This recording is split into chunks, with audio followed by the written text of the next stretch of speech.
This is an ad for BetterHelp. Stress from money problems doesn't just stay in your bank account, it shows up everywhere in your life. Talking to someone can help you sort it out. Go to betterhelp.com/Ramsey to get 10% off. Brought to you by the EveryDollar app. Start budgeting for free today.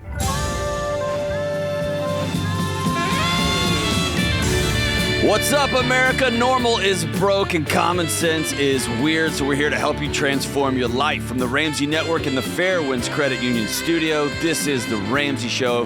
John Delony joined by the one and only gangster, George Kamel. Let's go out to York, Pennsylvania, and talk to Rhonda. Help me, Rhonda. Help me, Rhonda. What's up? I hope you can help me. How are you doing, George and John? We're doing great. What's up? I'm really struggling, and I was wondering if it would benefit me to get a loan to pay off all my debt except for the house in order to give me a little breathing room. You sound terrified. Are you okay? Just have a lot going on in my life. Yeah, you sound like it. Take a deep breath for me. I'm trying to help my brother take care of my mom. I'm trying to work a full-time job. I get up at 3 o'clock in the morning so that I can be at mom's by 4, so my brother can leave for work, and then I get my mom up and take her to daycare, and then I go to work, and I don't get off till 5, 6 o'clock in the evening, and I travel over 65 miles a day to do all this. So, and let me interrupt you here, okay? Whatever path you're on, doing this is noble and pretty amazing, and it's not sustainable. Yeah, it's not sustainable. Right. How long has this been going on? Until just over a year. Okay. I always want you to push pause on I have to. I want you to really dig into that. Let's get into your money challenges right now, what you're facing financially. And if we have time, we can loop back before the radio break. We can loop back and talk through this idea of I have to. Okay. If you don't, George and I have a great friend named Will Gadara, and he told me this. He's a famous restaurateur, and he said if his staff doesn't spend time to go fill up their pitcher before their shift starts, they have nothing to serve their customers with. Mm-hmm. And if you're not taking care of yourself and you end up in the hospital, you end up collapsing, you end up in a wreck at 3:30 in the morning because you're exhausted, then you're unable to help yourself, you're unable to help your brother, you're unable to help your mom. Okay? So sometimes the greatest gift we can give other people is to say no. Okay, let's circle back to your money challenges. So how much debt do you have? Okay. $19,000. What kind of debt is that? Break it down for me. What are the types and what are the balances? It's all credit card debt. So $19,000 is across a couple of credit cards? Yes. And then I have a house that's $26,362. Well, the mortgage we'll leave alone for now. Let's focus on the consumer debt by itself. How much are you bringing home every month?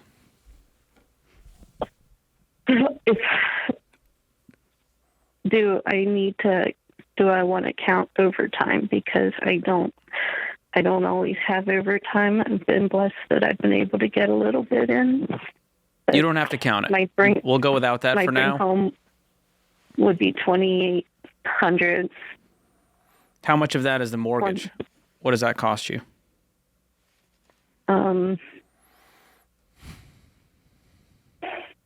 Mortgage is $1,126. So we're approaching half your income just immediately out the door from that paycheck to the mortgage. And then you've got the credit card bills. What are the minimum payments across all of those?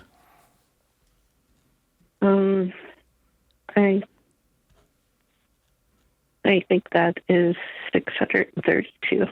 Wow. So then you got $1,000 left to do everything else. Utility bills, food, groceries, insurance, you name it. Correct. So that's part of it. Part of the reason you can't breathe right now is a mathematical equation.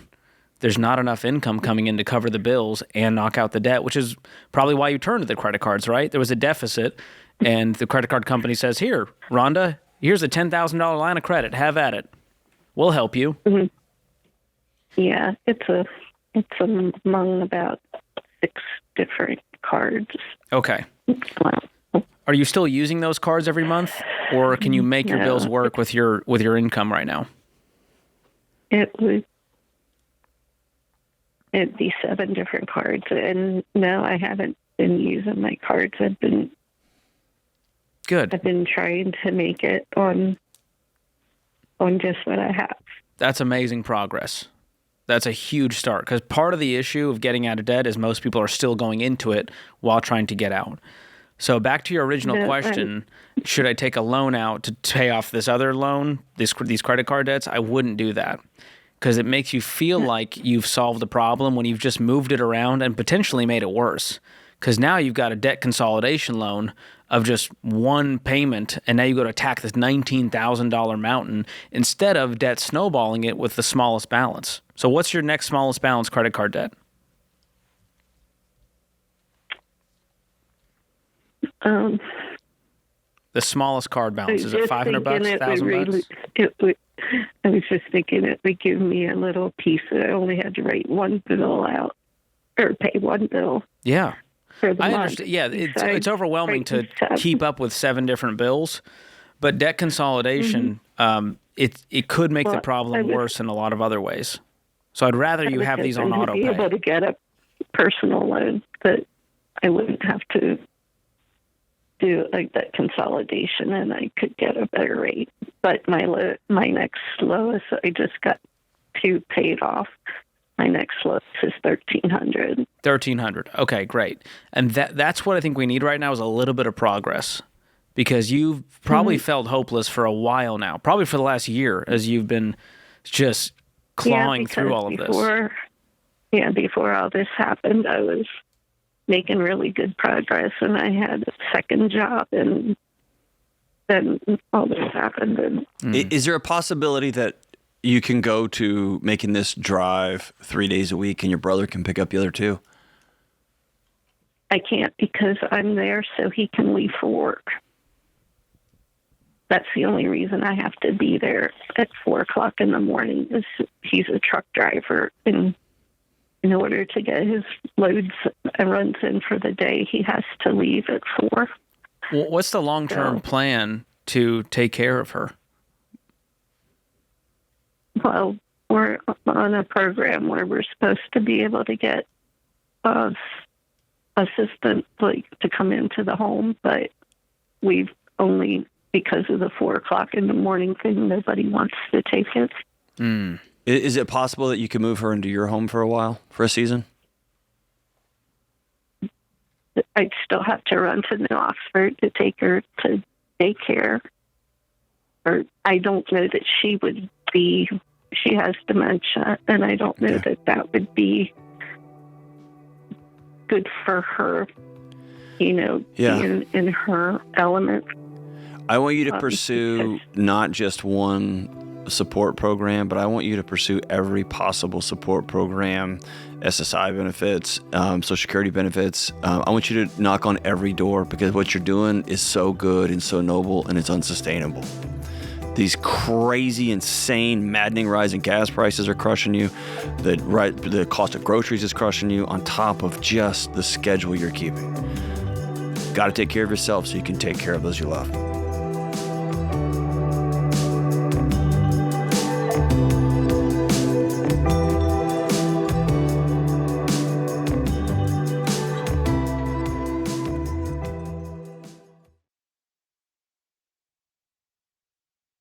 Hey guys, George Kamel here. If you run a business, your phone is basically your cash register, and every missed call is money you didn't know you lost.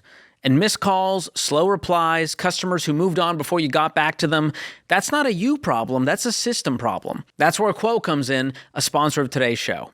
Quo, spelled Q-U-O, is the smarter way to run your business communications. Quo helps you and your team share one business number so you can reply faster and stay on top of every customer conversation. Nothing gets missed, and every customer gets a response. Because look, you didn't start a business to spend your days playing phone tag and digging through text messages. You're the owner, the operator, and the closer. So you need a system that keeps up with you. Quo works from your phone or computer. It logs calls, summarizes conversations, and gives you next steps. It's like having an assistant who never asks for a raise. So try Quo free, plus get 20% off your first 6 months at quo.com/Ramsey. That's QUO.com/Ramsey. Always say hello with Quo.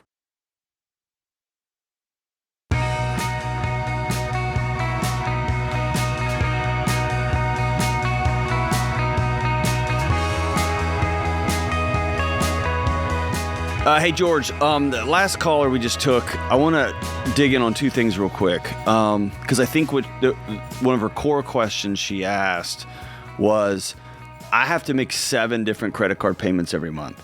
My life would be easier if I just went and got, it sounds like her credit was good enough to do this. I just want to run down to a credit union and get one loan, cover all this stuff, and I just want to make one payment a month.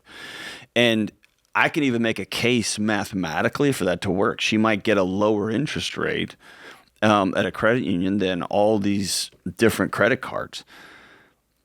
It's been my experience that what looks good on paper doesn't always play out in the real world. And what I mean by that is psychologically, you can get exhausted. I got so many nickel and dime things to do, and it's every month it's a beating getting out my checkbook or getting online and trying to figure out what's the payment here and what's this one. I just want to make one payment a month, and I get that, especially if I can make a mathematical case for it. But it's been my experience, and tell me if I'm wrong. Psychologically speaking, what we miss is a whole bunch of little wins that give you a tailwind over time. And so what we're asking people to do often is not, people can beat me up all day for the math. What I'm trying to do is give you a psychological win so you can get through this thing quicker. Because what I've seen in my own life in person after person is they consolidate everything, get one giant mountain. They take 10 steps up that mountain and they just say, forget it. It's too high now, right? It feels insurmountable. Or they pay for 5 months and that mountain is still pretty dang big, and they just are like, I'm out. And so there's something about the psychology of a whole bunch of little wins, right? Yeah, I mean, the debt snowball has been studied. I mean, even Harvard Business Review came out and said, Dave Ramsey's right. The debt snowball method is the best way to pay off debt because we know it's 80% behavior, it's 20% head knowledge. We all know maybe we shouldn't go into debt at 23% APR with Capital One, and yet millions of Americans do it. Yeah. And then we get desperate, and so we turn to what? More debt. We don't look in the mirror and say, oh, that's the solution. That person's ability to create an income, to get on a budget, to cut the expenses, to sacrifice, that's the solution, not moving the pile over and then going, I feel better now. Right. And then next month, the payment still comes due and you still can't afford the payment. And that was the problem that Rhonda was experiencing. She barely could afford her bills. And so it feels like that's one piece that could help. And it might help a tiny bit, but it's not going to solve the underlying issue. And I also want to call out, she's a perfect example of how the cost of living, this increase in gas prices, this increase in inflation that just keeps sticking around, the increase in cost of groceries. For somebody like her, it's easy for me to get kind of callous and to say, well, you should have planned better, whatever. Here's a woman trying to take care of her mom. Her and her brother are switching night shift to day shift. He's working his butt off too. These are noble people, and she's trying to keep her mom okay until somebody will show up as a part of some government program to help out with a mom who's got dementia, and then everything goes up $20 a week, which turns into $80 a month, which turns into, we don't have that kind of money, right? And so, man, this inflation's real, and the pain people are feeling at home with their groceries, with their, like, I went home shopping with a family member recently to make their first home purchase. What was going for $355,000, $345,000 just a few years ago, I wouldn't have paid $200,000 for. I would have walked out. And so things have shifted very, very fast, and there's a very real weight to this. And so if you're listening to this and you're feeling like you're going crazy, you're not. You're not. These are real expenses. These are real challenges. And at the same time, we need to get involved, right? And as Dave says, you don't get to pass on math. Like your income is still your income, and the bills went up. We have a problem here. Yeah. And sometimes it's more income is the solution. Sometimes it's cutting some expenses. Sometimes it's drastic sacrifices. Right. Moving your entire family, selling the home, whatever it may be. But it's the reality. If you want to get to where you're going in today's America, you might need to be more drastic than you would have 5 years ago. And you don't want to, but we got a math problem. Yeah. And it's a painful, ugly, just a gnarly math problem affecting everybody. Let's go out to Anchorage, Alaska and talk to Christina. Hey, Christina, what's going on? Hello, how are you guys? Awesome. Running Awesome. a scam called a podcast. It's the best.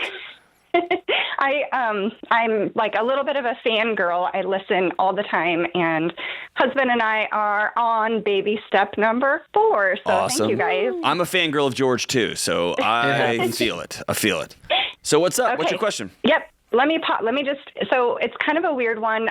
We're doing well financially. We don't have any debt. We truly live by the baby steps. We just never carry debt. The only thing we have debt for is our house. So that's great. We're working towards retirement. My job, I have a job that's an awesome job. I work from home most of the time. I sometimes will go in a few days a week if they need me.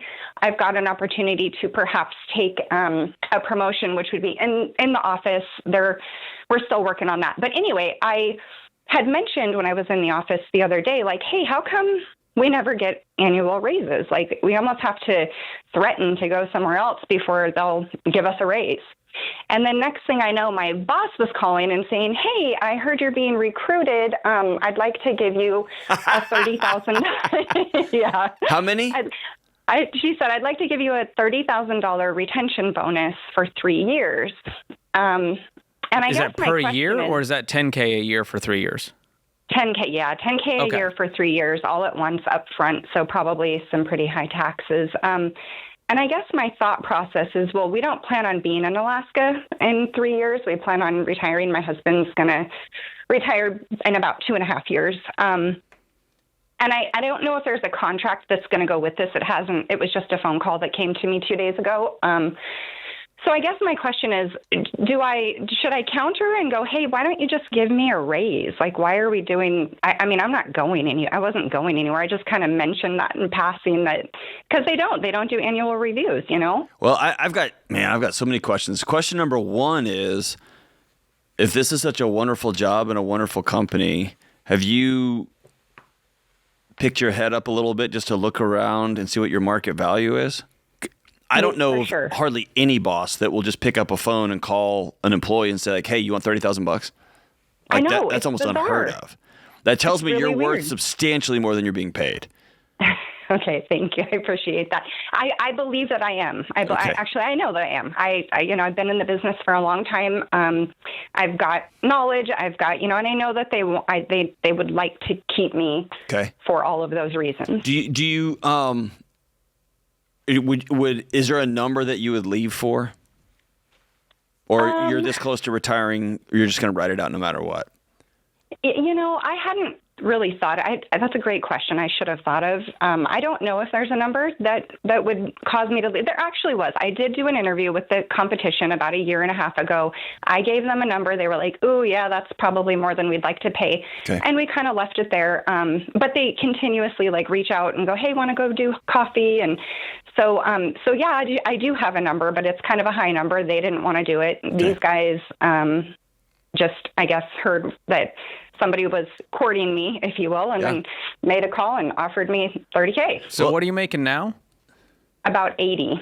Okay. I work from home, and I took a huge pay cut, and you guys cut plan on moving. So this isn't going to work if you do this for 3 years. So it's not worth the golden handcuffs. So I think you now have some negotiating power to say, listen, I will do a raise. I'm not comfortable with the 3-year agreement, but if you're willing to do a $10,000 raise, we'll do it once. We'll do it annualized. So let's split it up over 3 years. Yeah, I think that's a way better deal too. I mean, I don't want you to have to pay this back if you leave early, and so I'd be reading the fine print and making sure that this is leaning in your favor instead of theirs, because they need you more than you need them. That's the key. I almost think that they're not going to give me a contract. I almost think they're just going to throw $30,000 in my bank account and say, okay, great. But don't become somebody you don't want to be. True. Always retain your integrity. And so if you, even if it's a handshake, if you say you're going to do a thing, then do that thing. And so, I love the idea of you saying, I appreciate the offer. Let's let's break this up over 3 years, and we'll do it in installments, and we'll renegotiate this every year.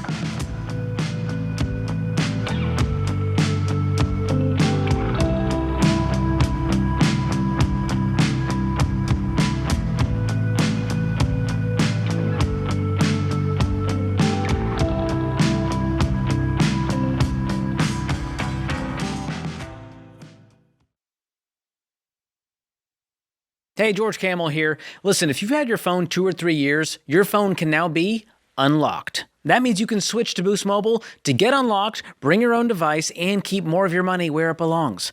Look, the fat cats of Big Wireless, they are counting on you, just staying put and overpaying every single month. They want you to think switching is complicated, risky, or just not worth it. Meanwhile, your bill keeps climbing like it's training for a triathlon. But Boost Mobile makes switching simple and way less spendy. You bring your phone, keep your number, and get unlimited wireless for just $25 a month. Yeah, $25 a month. Not for 6 months, not for a promotional period, forever. And there's no contract, no hidden fees, and no, we changed your plan because we felt like it email. So if you're tired of overpaying for something you already own, this is your moment to save money. Go to boostmobile.com/Ramsey and get unlocked today. That's boostmobile.com/Ramsey. $25 forever requires customers to remain active on Boost Mobile Unlimited plan.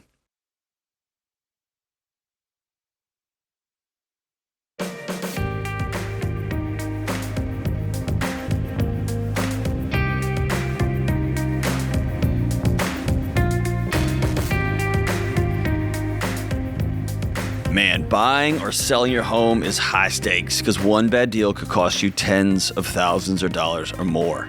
You don't want to overpay for your next house or sell your current home for less than it's worth. And like I said in a previous break, I just went home shopping with a family member of mine in another state, and It's dismal and abysmal. it's really, really tough. Like what you can get for your dollar is not great. Yeah. And dude, I just bought a house not that long ago, like several years ago, and it's changed so fast. And I know that intellectually, I read the data. It's something else to walk inside these homes and to just look at, here's how much money we have, and here's what we're going to have to give up. Here's what we can't get. This isn't going to work. Here's the compromises. Yeah, it's tough. And listen, this is why Ramsey Trusted connects you with vetted real estate agents who have the experience to guide you step by step to make smart decisions. One thing that's awesome is my family member had an amazing real estate agent and was not afraid to say, we're walking out the door, not doing this. Who actually cares about your budget instead of going, well, it's a little bit outside of your budget, but... The real estate agent cared more about my family member than the sale. And it was evident. It was awesome. Walking into a house and be like, nope, we're leaving. I'm not even letting you look at this house because they didn't tell the truth on the ad or whatever. It was amazing, right?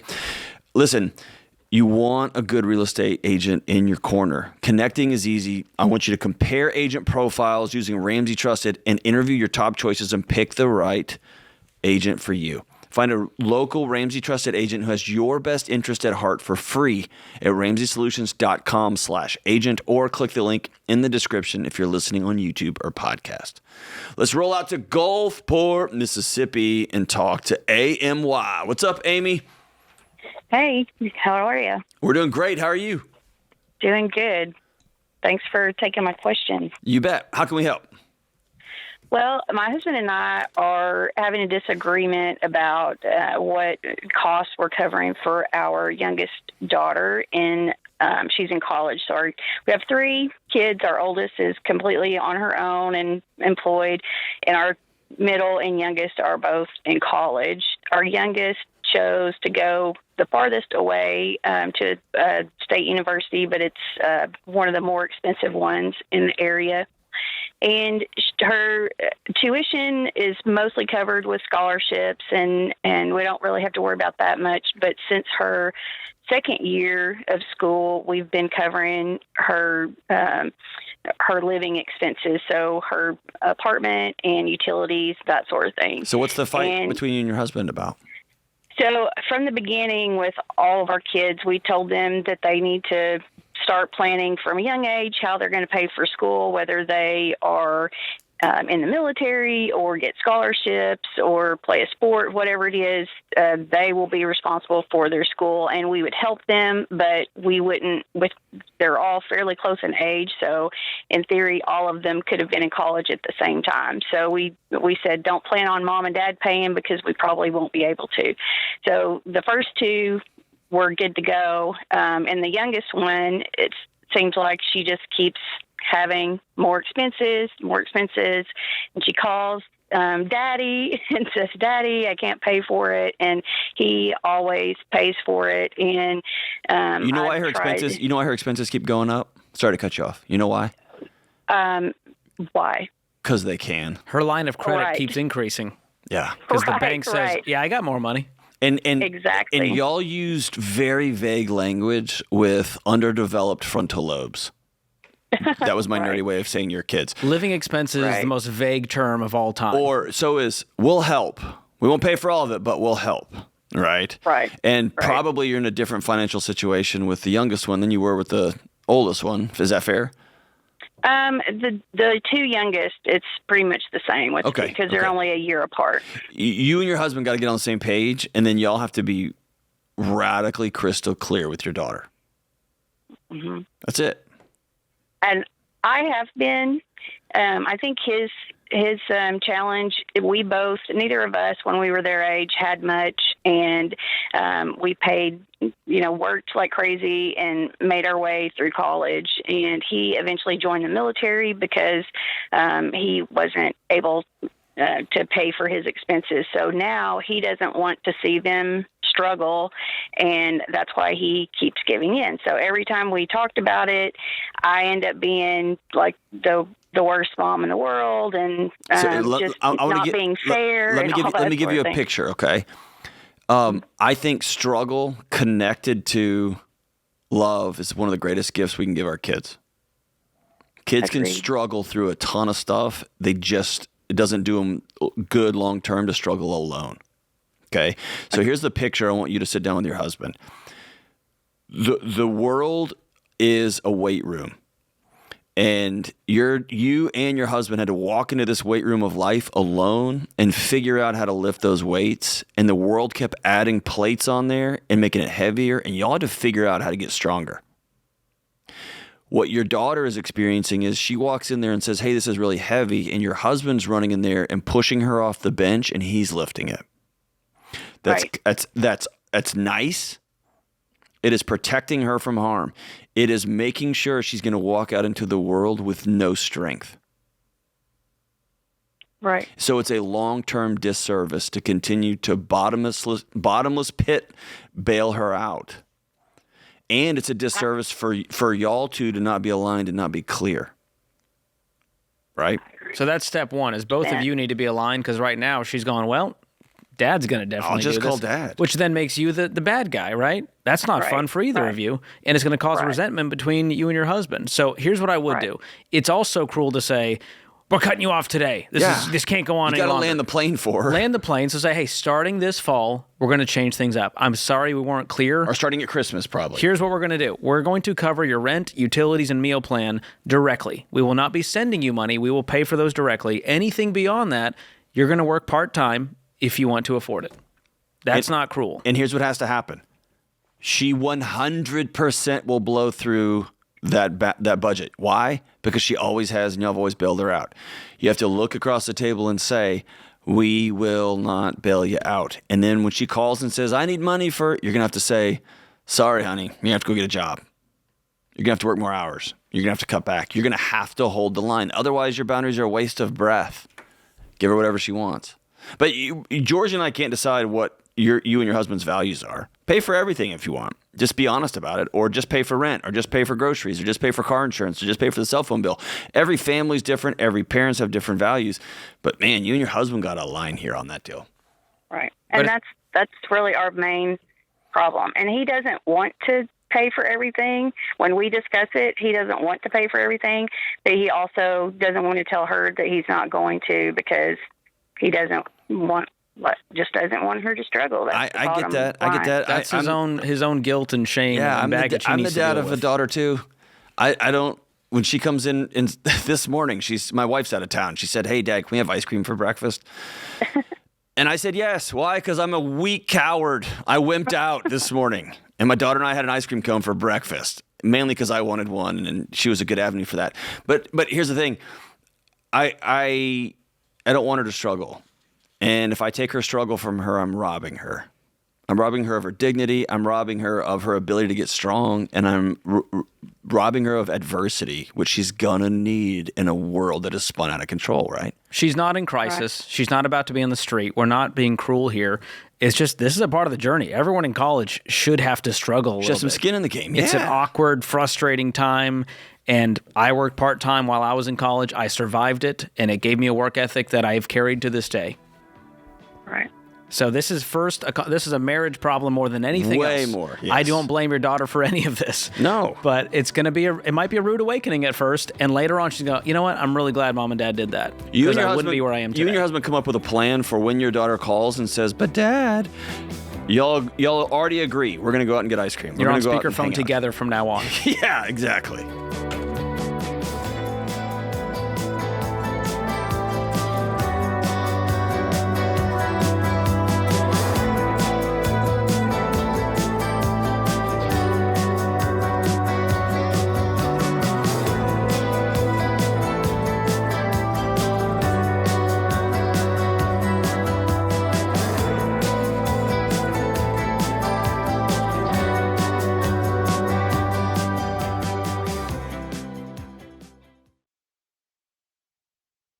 Okay, guys, let me ask you something. What would it take for you to switch your bank? Because if you're still earning next to nothing on your savings, you need to check out Fairwinds Credit Union. And I know what you're thinking. It might sound like a hassle. Moving your direct deposit, updating bills, getting a new debit card feels like a lot. But here's what most people don't realize. Staying where you are could be costing you hundreds of dollars every year. Y'all, the average savings account pays less than 0.5%. So let's say, for example, you got $20,000 saved. You might earn around $70 a year. But with a Fairwinds high yield savings account earning 3% APY or more, that same money could earn you over $600. And that's real money that you can use towards the baby steps. So don't let temporary comfort keep you stuck.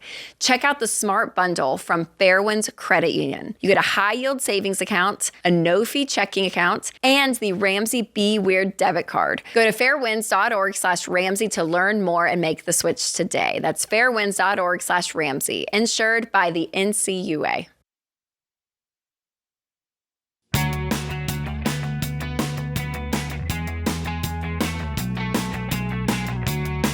All right, let's roll out to Greensboro, North Carolina, and talk to dear Marie. What's up, Marie?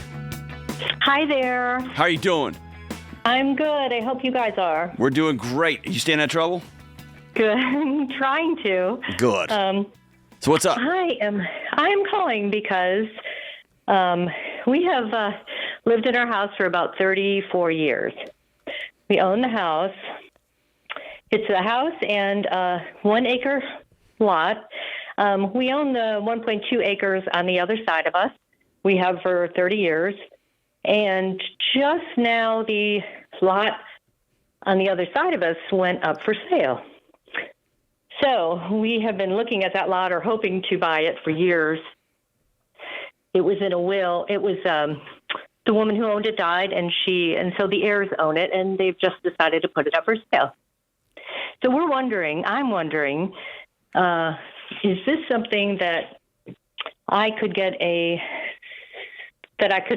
I'm wondering how to finance it and if I should even buy it. I guess that's my question. Where are you guys at financially? You have any debt? Do you have emergency savings? I have no debt.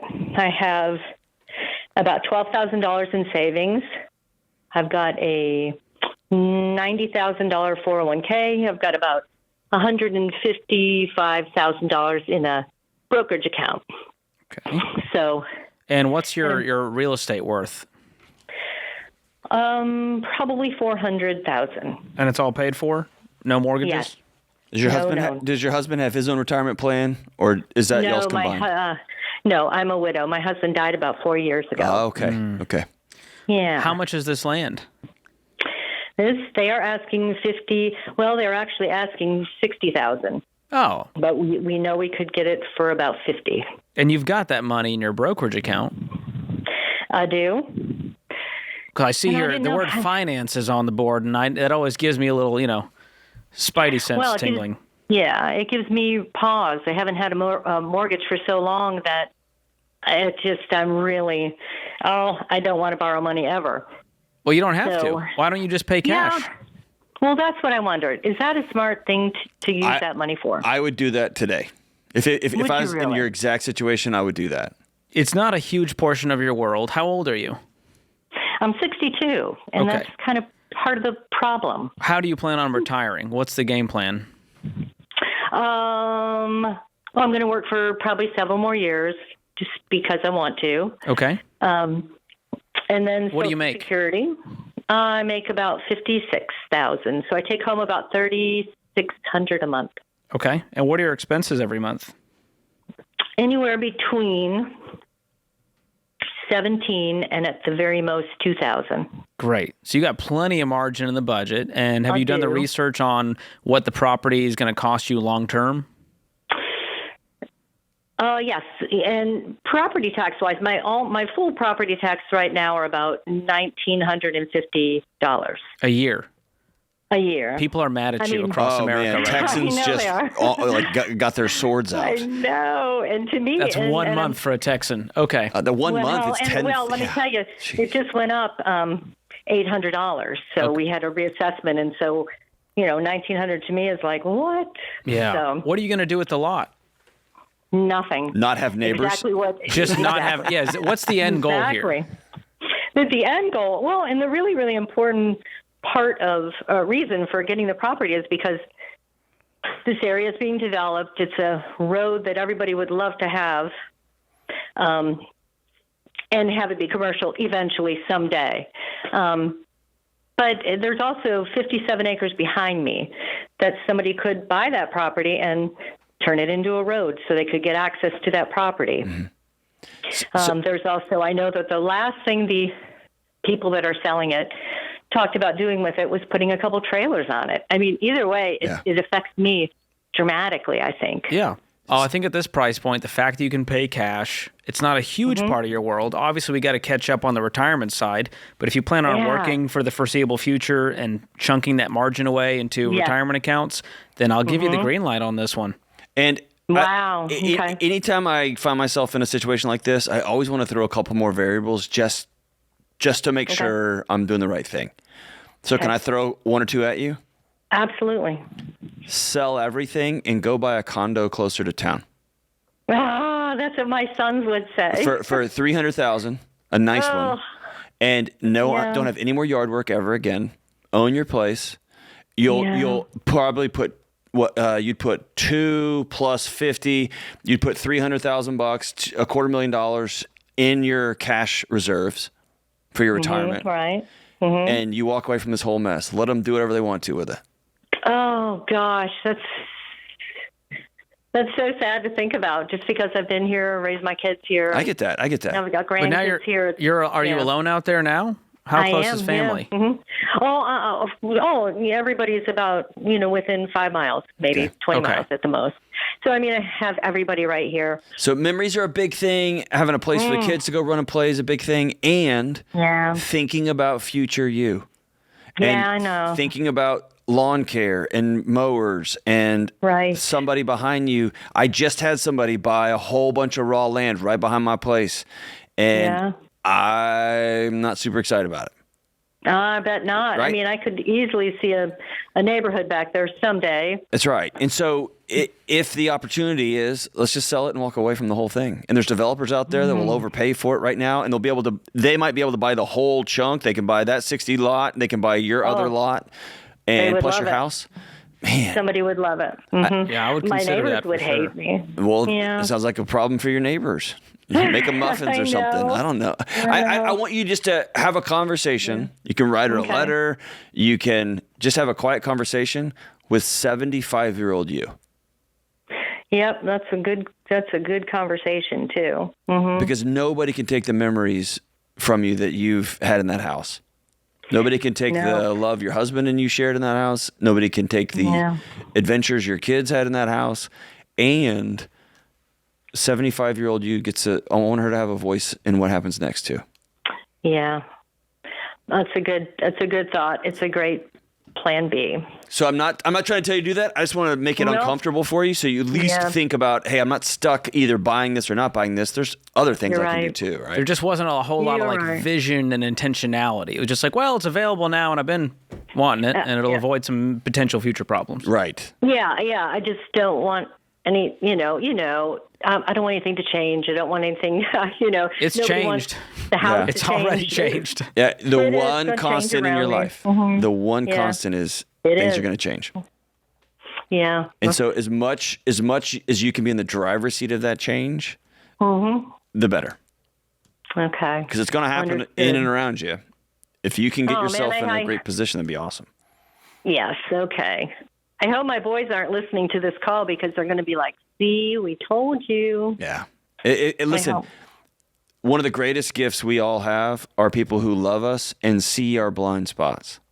Yeah. And if you have two young boys, or they're not young boys, they're young men, or they're men now. No, they're, if they're saying, hey, Mom, we love you, and we think this is best for you long term, at least give them an audience. At least give them an audience. I know that can be humbling to do for aging parents, but unless they're trying to, like, I don't know, George, trying to connive. Yeah. And John, you love dirt more than most people I know. So the fact that you're telling her to get out, I'm just throwing it out go there. to the big city. I had neighbors on one side. They had like 25 acres. I tried to get it. I hadn't sold that many books, and I'm actively trying to buy a lot next to me now. So, like, I get that impulse, and if I can have some sort of control about who's going to be around me, I'm all in on that. But I'm also not 62. I'm also not completely alone out in the woods. I know what the maintenance and upkeep of being out in the woods is, and it's never ending. Well, there's a reason your wife also, wanted a place in society. Right. Yeah. She wants cell signal and running water all the time. Oh, so needy. Like I know. I married such a modern woman. But yeah, she keeps you alive. That's right. You'd be out in the woods somewhere, I would, like a feral animal, if it wasn't for her. Not be here if it wasn't for her. We'll be back. Love you guys.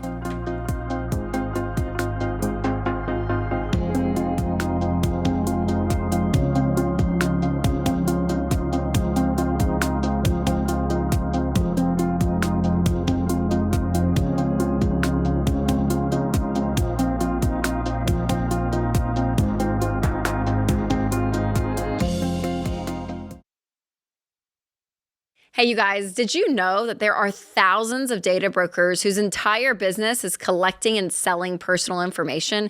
Things like your home address, your phone number, and even your relatives' names.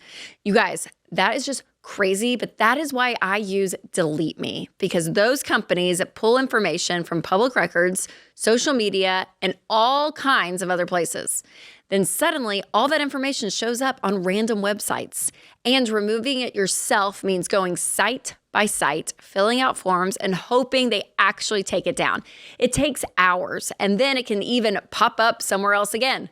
But Delete Me's team of privacy experts removes your personal information from hundreds of those data broker sites.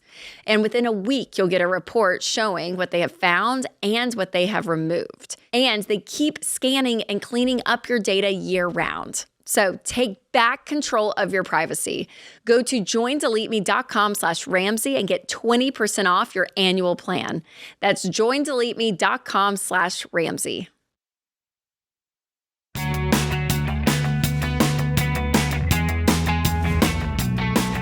Welcome back to the Ramsey Studio in the Fairwinds Credit Union Studio. I'm John Delony, joined by George, and we are getting high on our own supply. Let's go out to Portsmouth, New Hampshire, and talk to Avery. What's up, Avery? Hi, John. Hi, George from Boston. Great. Hello. I apologize for John. It's Portsmouth. He knew that, but he was just being funny. Wait, what is it? Portsmouth. Portsmouth, yes. Yeah. Portsmouth. Here's the thing. Between New Hampshire and Massachusetts, it gets all funky with the sound. Imagine Ben Affleck saying, I'm from Portsmouth. Okay, but listen, in Texas, we say all the words. So we say, like, if there's a town in Texas, it would be called Louisville. And when I said the word Louisville up here in Tennessee, roasted. you would have thought like it's Louisville. It's one syllable, Louisville. And so when I see Portsmouth, I wouldn't name my town Portsmouth, but I didn't know it's called. What's it called? Portsmouth. Portsmouth. Just Smith instead of Smouth. That's all. Morgan got it. Neither here nor there. We're here to help Avery. Yeah, what's up, Avery? Because we're not going to solve this spelling dilemma. It's my OCD. Yeah, you know me. What's up? All right, rip it, Avery. My question is, how do I stop letting fear about my financial future consume me as a single Pringle Gen Z person? Here is more of my backstory.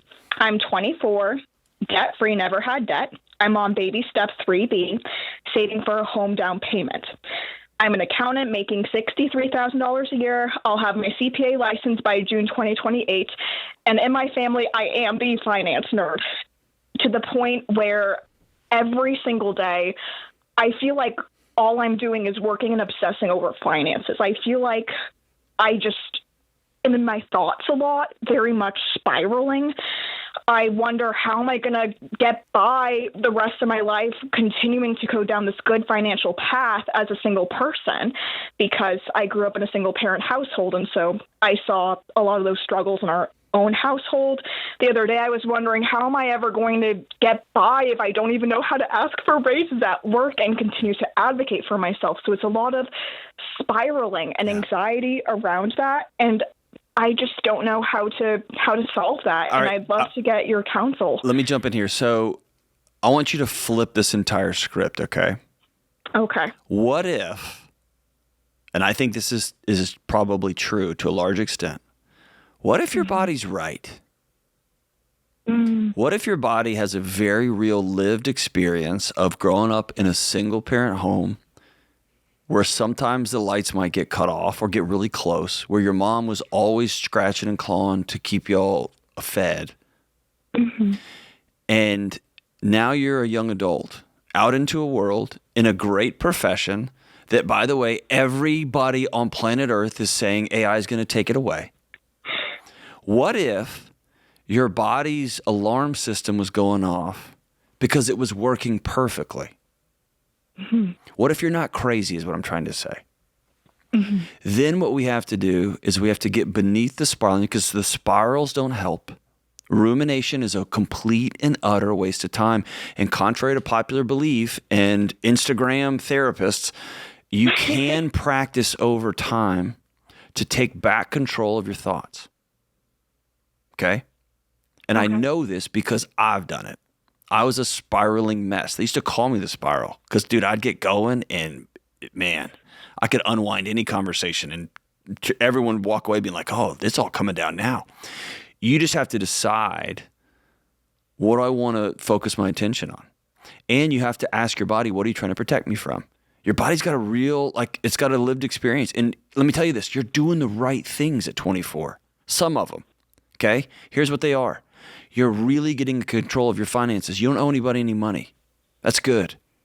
You are working towards credentials so you can help other people. Knuckleheads like me and George, we use the same tax guy. You know why? We don't know how to do it. You're going to be there for guys like us. That's awesome, okay? And not only are you there for guys like us, you're there for our families. That's amazing, okay? So you're doing the right things there. Let me ask you other questions. What friends do you hang out with regularly? So I have a lot of Christian Catholic friends up here. I'm part of a really good young adults group. Otherwise, I feel like I keep my distance. I tend to notice I isolate myself a lot unless there's something that happens to happen. Okay. And I'm okay, fine, I'll go. Let me tell you this. Your body would be failing you if it let you sleep all night knowing you don't have a gang. Because you're all you got. And so what instead of, usually people call on the show and we're telling them how to get out of debt. For you, I want you to make a commitment to yourself not to get out of debt. You've already done that hard work. I want you to make a commitment that once a week, twice a week, I'm going to put something on the calendar where I go put myself in the company of other people. Okay. And I'm going to go practice not wearing a mask. You know why? Because I'm worth being friends with. Because I'm quirky and weird and I'm a numbers nerd. But you know what? There's other folks out there like me. You get what I'm saying? I do. And if you're interested in a romantic relationship, which I'm pretty high on them because I'd be a worthless loser without mine, then start saying yes to things. Put yourself out with other people. I tell people under the age of 30, I want you in your apartment or in your home only to sleep. Okay. Like, get out and see the world and experience the world, because all of your ruminating can't do anything about macroeconomic policy, can it? Mm-hmm. All of your ruminating won't do one thing on some foreign country's crypto policy, will it? All of your anger and rage won't change the gas prices at the pump right now, will it? No. And so let's go do the things that we can do. What's the state of your health? I'm in good health. I'm not very active, and I'd like to be better at it. There you go. I feel like I don't have a lot of discipline in my life. So your body would be failing you if it knows we're not on a good trajectory when it comes to movement. So we're not moving our bodies. We're going to move internally. Mm-hmm. So make a commitment to me and George, I don't know, and a couple million other people listening in. I'm going to go to the gym 3 days a week. I'm going to go for a walk in the morning 3 days a week. Okay. You get what I'm saying? And so I'm going to send you a copy of Building a Non-Anxious Life. It's a book I wrote a few years ago about this exact thing. And here's how I know this so intimately. Not only have I sat with a jillion people who experience exactly what you're experiencing, I've been there. It's a nightmare. Okay? Mm-hmm. When you feel betrayed by your own body, your own mind. And I want to tell you on the other side of this thing, can you imagine this with me? It takes me about 2 minutes. I think that's my sleep latency, which is nerd talk for 2 minutes or less for my head to hit the pillow, and I'm out. Can you imagine that? Mm-hmm. I promise That would be it's. so nice. I know. I promise. I used to take medicine to go to sleep, medicine to wake up. I promise that's there for you. Okay, but you got to do that kind of work. And congrats on your finances. You're crushing it, Avery. Are you doing a written budget? I imagine a spreadsheet every month. I'm doing a budgeting app. Unfortunately, not every dollar I have, you need a budget. Boo. That's why you have kidding. anxiety. I'm kidding. But no, here's my challenge. Regardless of what app you're using, don't look at it for 30 days. Yes. Try that out. Oh. I'm telling you not to budget for 30 days. Don't open Excel for 30 days. Because I think Avery doesn't trust herself, and I'm going to prove to you that you are trustworthy when it comes to your finances and your future. You're doing so good. Hang on the line. We're going to get you hooked up with that free book.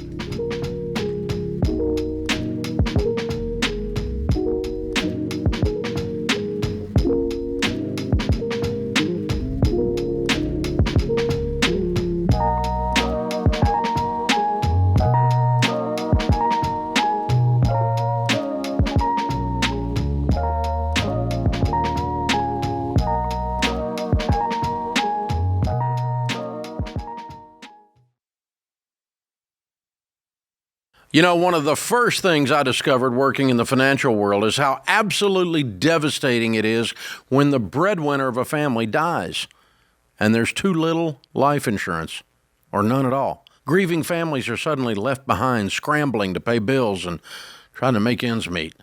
I also discovered that there are a lot of rip-offs in the life insurance world, like that whole life crap posing as an investment opportunity. What you need is level term life insurance, usually 10 to 12 times your income, which is the smartest, most affordable way to protect your family. The key is finding an independent broker who represents a ton of companies and works for you, not for the insurance company. This is exactly what my friend Jeff Zander and his team at Zander Insurance are all about. They shop the term life companies to find you the best options, and they've been around for over 95 years. So you know they'll be there when you need them. Zander is the real deal. And that's why they've handled all my personal insurance for over 25 years. I trust them, and you can too. Visit Zander.com for instant online quotes, or for a more personal touch, give them a call at 800-356-4282.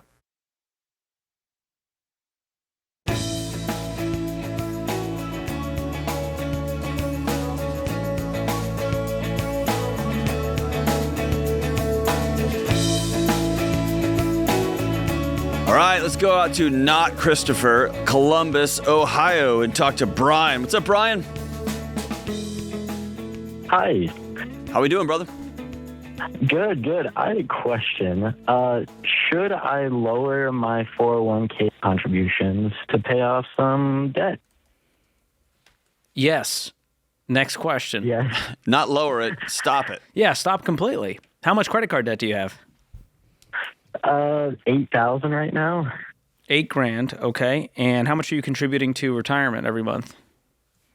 I just raised it to 20%, but it used to be 10%. So you're basically willing to borrow against your investments at 22%.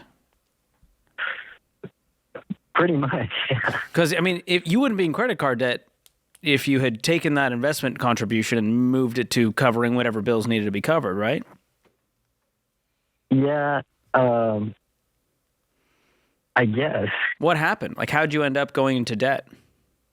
I bought a condo at 21, and I've never rented before, and my expenses got high, and I wanted to redo the bathroom, so one of it's like an installment loan for the bathroom for $5,000.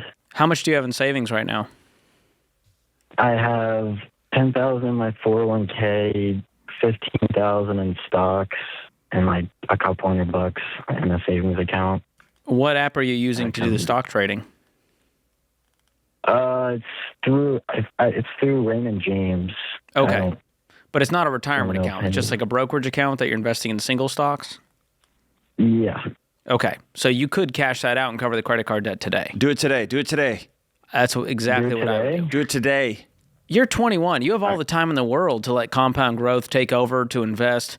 We don't have time to be messing around with 22% interest rate credit cards. And statistically speaking, you're going to lose all that money anyway because day traders lose their butt cheeks, both of them. So yeah, cash it out now and at least pay off your debts.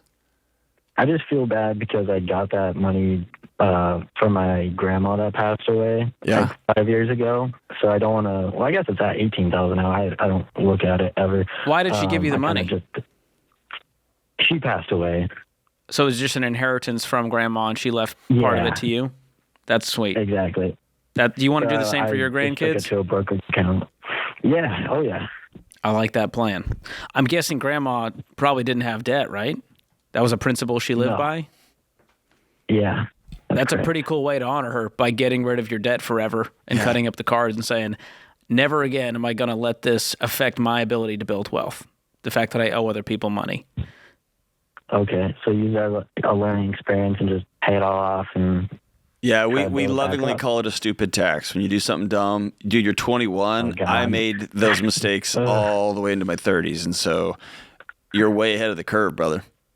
So, and here's where this is all coming from, Brian. We have a framework around here called the baby steps. So baby step 1 is $1,000 starter emergency fund. Do you have $1,000 to your name in cash, checking, or savings?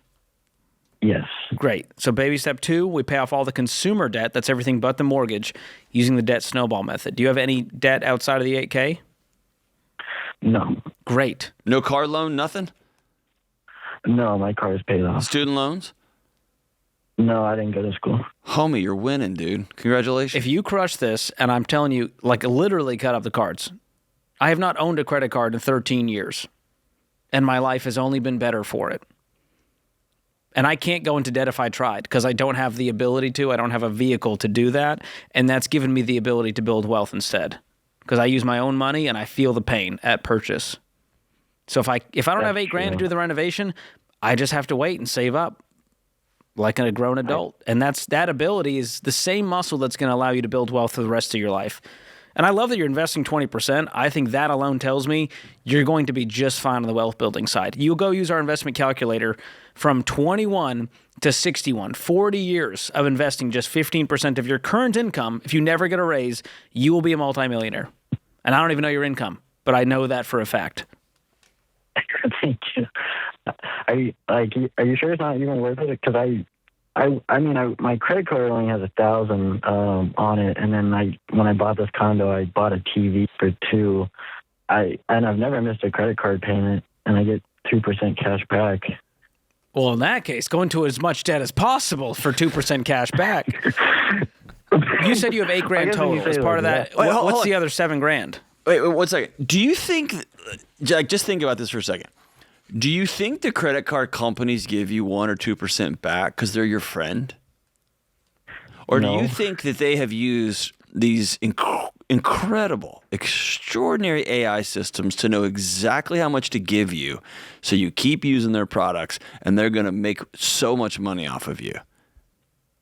You know what? I think you're right. Because I remember in high school, I heard the Apple credit card had 2%, and that was like my dream. I just like, my only goal was to get that credit card. Yeah, they're not your friend. They're running a business. And if they're like, hey, we'll give you some money back, wink, wink. What do you make a year, Brian? I make $70,000, but with overtime. Well, $71,000, but with overtime, I'll make $80,000. That is amazing. So here's the deal: 2% of that is $1,400. Now you're obviously not spending $70,000 on a credit card. That would be insane. But I'm telling you, you could make 3%, 4% just by saving that amount of your income every month. It's a better equation. And so you guys, I use the Acorns app, and it rounds up. Is that something rounds up my change? Is that something good? Just stop playing games, homie. I would delete it. It's like going into the pond at your mall and trying to build wealth by collecting the change in there and thinking that you're building wealth. I met a girl yesterday who said, I was like, you're investing? She said, yeah, I use the Acorns app. I said, how much you have invested? $300. Yeah. By the time you retire, that's going to get you an ice cream cone. So put that into my stocks then, because I'll make more than 2%. Just delete it. Just I'm going to give you the playbook, Brian. Simplify your life, homie. So in my book, Breaking Free from Broke, I want you to read 2 chapters. Number 1 is the credit card chapter. I go through all the different personality archetypes. You're probably at least 3 of them. The perfect spender, the rewards redeemer, all of that. And then read the Wealth is Patience chapter, and I will give you the playbook about where to invest, what to invest in to give you confidence, so you're not just floundering. Because you're a really smart guy. You're doing a lot of things, but you just need a little bit of focus and put the blinders on to not fall for all of the traps that 21-year-olds just like you are falling for all over the country. Yeah, here's another way to think of it. You're going to the gym every day, and you're seeing all of these different weights, all these different machines, and you're running through and doing 1 rep on all of them. It's like me at the gym, basically. Except George has never walked into a gym in his life. But you're running, you pick up 1 dumbbell and you lift 1 over your head once, and then you run to the 1 machine and you do 1 leg, and then you run to another machine.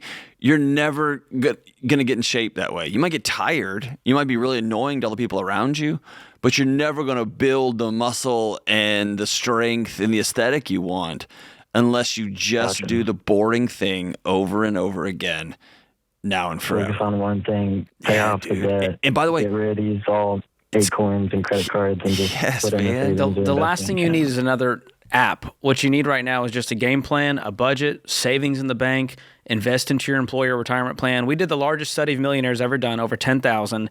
Nobody was like, dude, 2% cash back is what got me there, bro. I acorned my way to millions. They all said, I just put money into my 401k every year. And these were not the smartest people. They were average investors at best.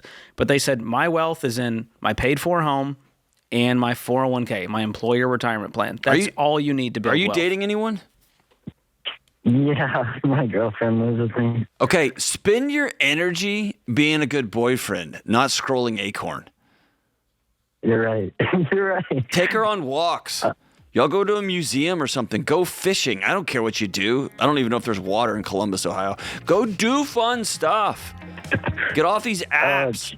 Dude, I've never in my life heard a young woman or older woman be like, oh, I love him. He's got so many financial hack apps on his phone, and he just scrolls them when we're together. I've never heard that ever. Ever. Hang on the line, Brian. We're going to send you a copy of Breaking Free from Broke. We'll send you the audiobook if you're more of a listener. That's fine, too. That's my speed.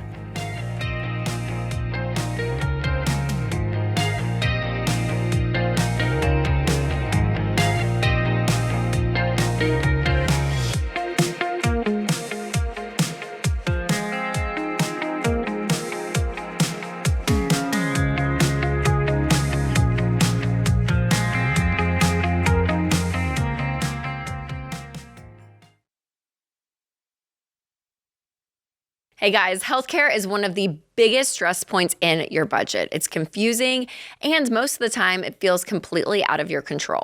But there is a better way to handle it. Christian Healthcare Ministries isn't health insurance. It's a health cost-sharing ministry where Christians share each other's medical bills. And it's not a new idea. CHM has been around since 1981. It's predictable and proven, and they've shared over $13 billion in medical bills for their members. Plus, you get more flexibility. There are no network restrictions, and you don't have to wait for open enrollment. Now, let's talk about how CHM helps your budget, because programs start at just $115 a month, and many families save hundreds of dollars a month compared to traditional options. So if you are tired of feeling stuck, check out Christian Healthcare Ministries. Right now, CHM is offering new members a 50% credit towards their first month of membership. Go to chministries.org/budget and use promo code Ramsey. That's chministries.org/budget and use promo code Ramsey.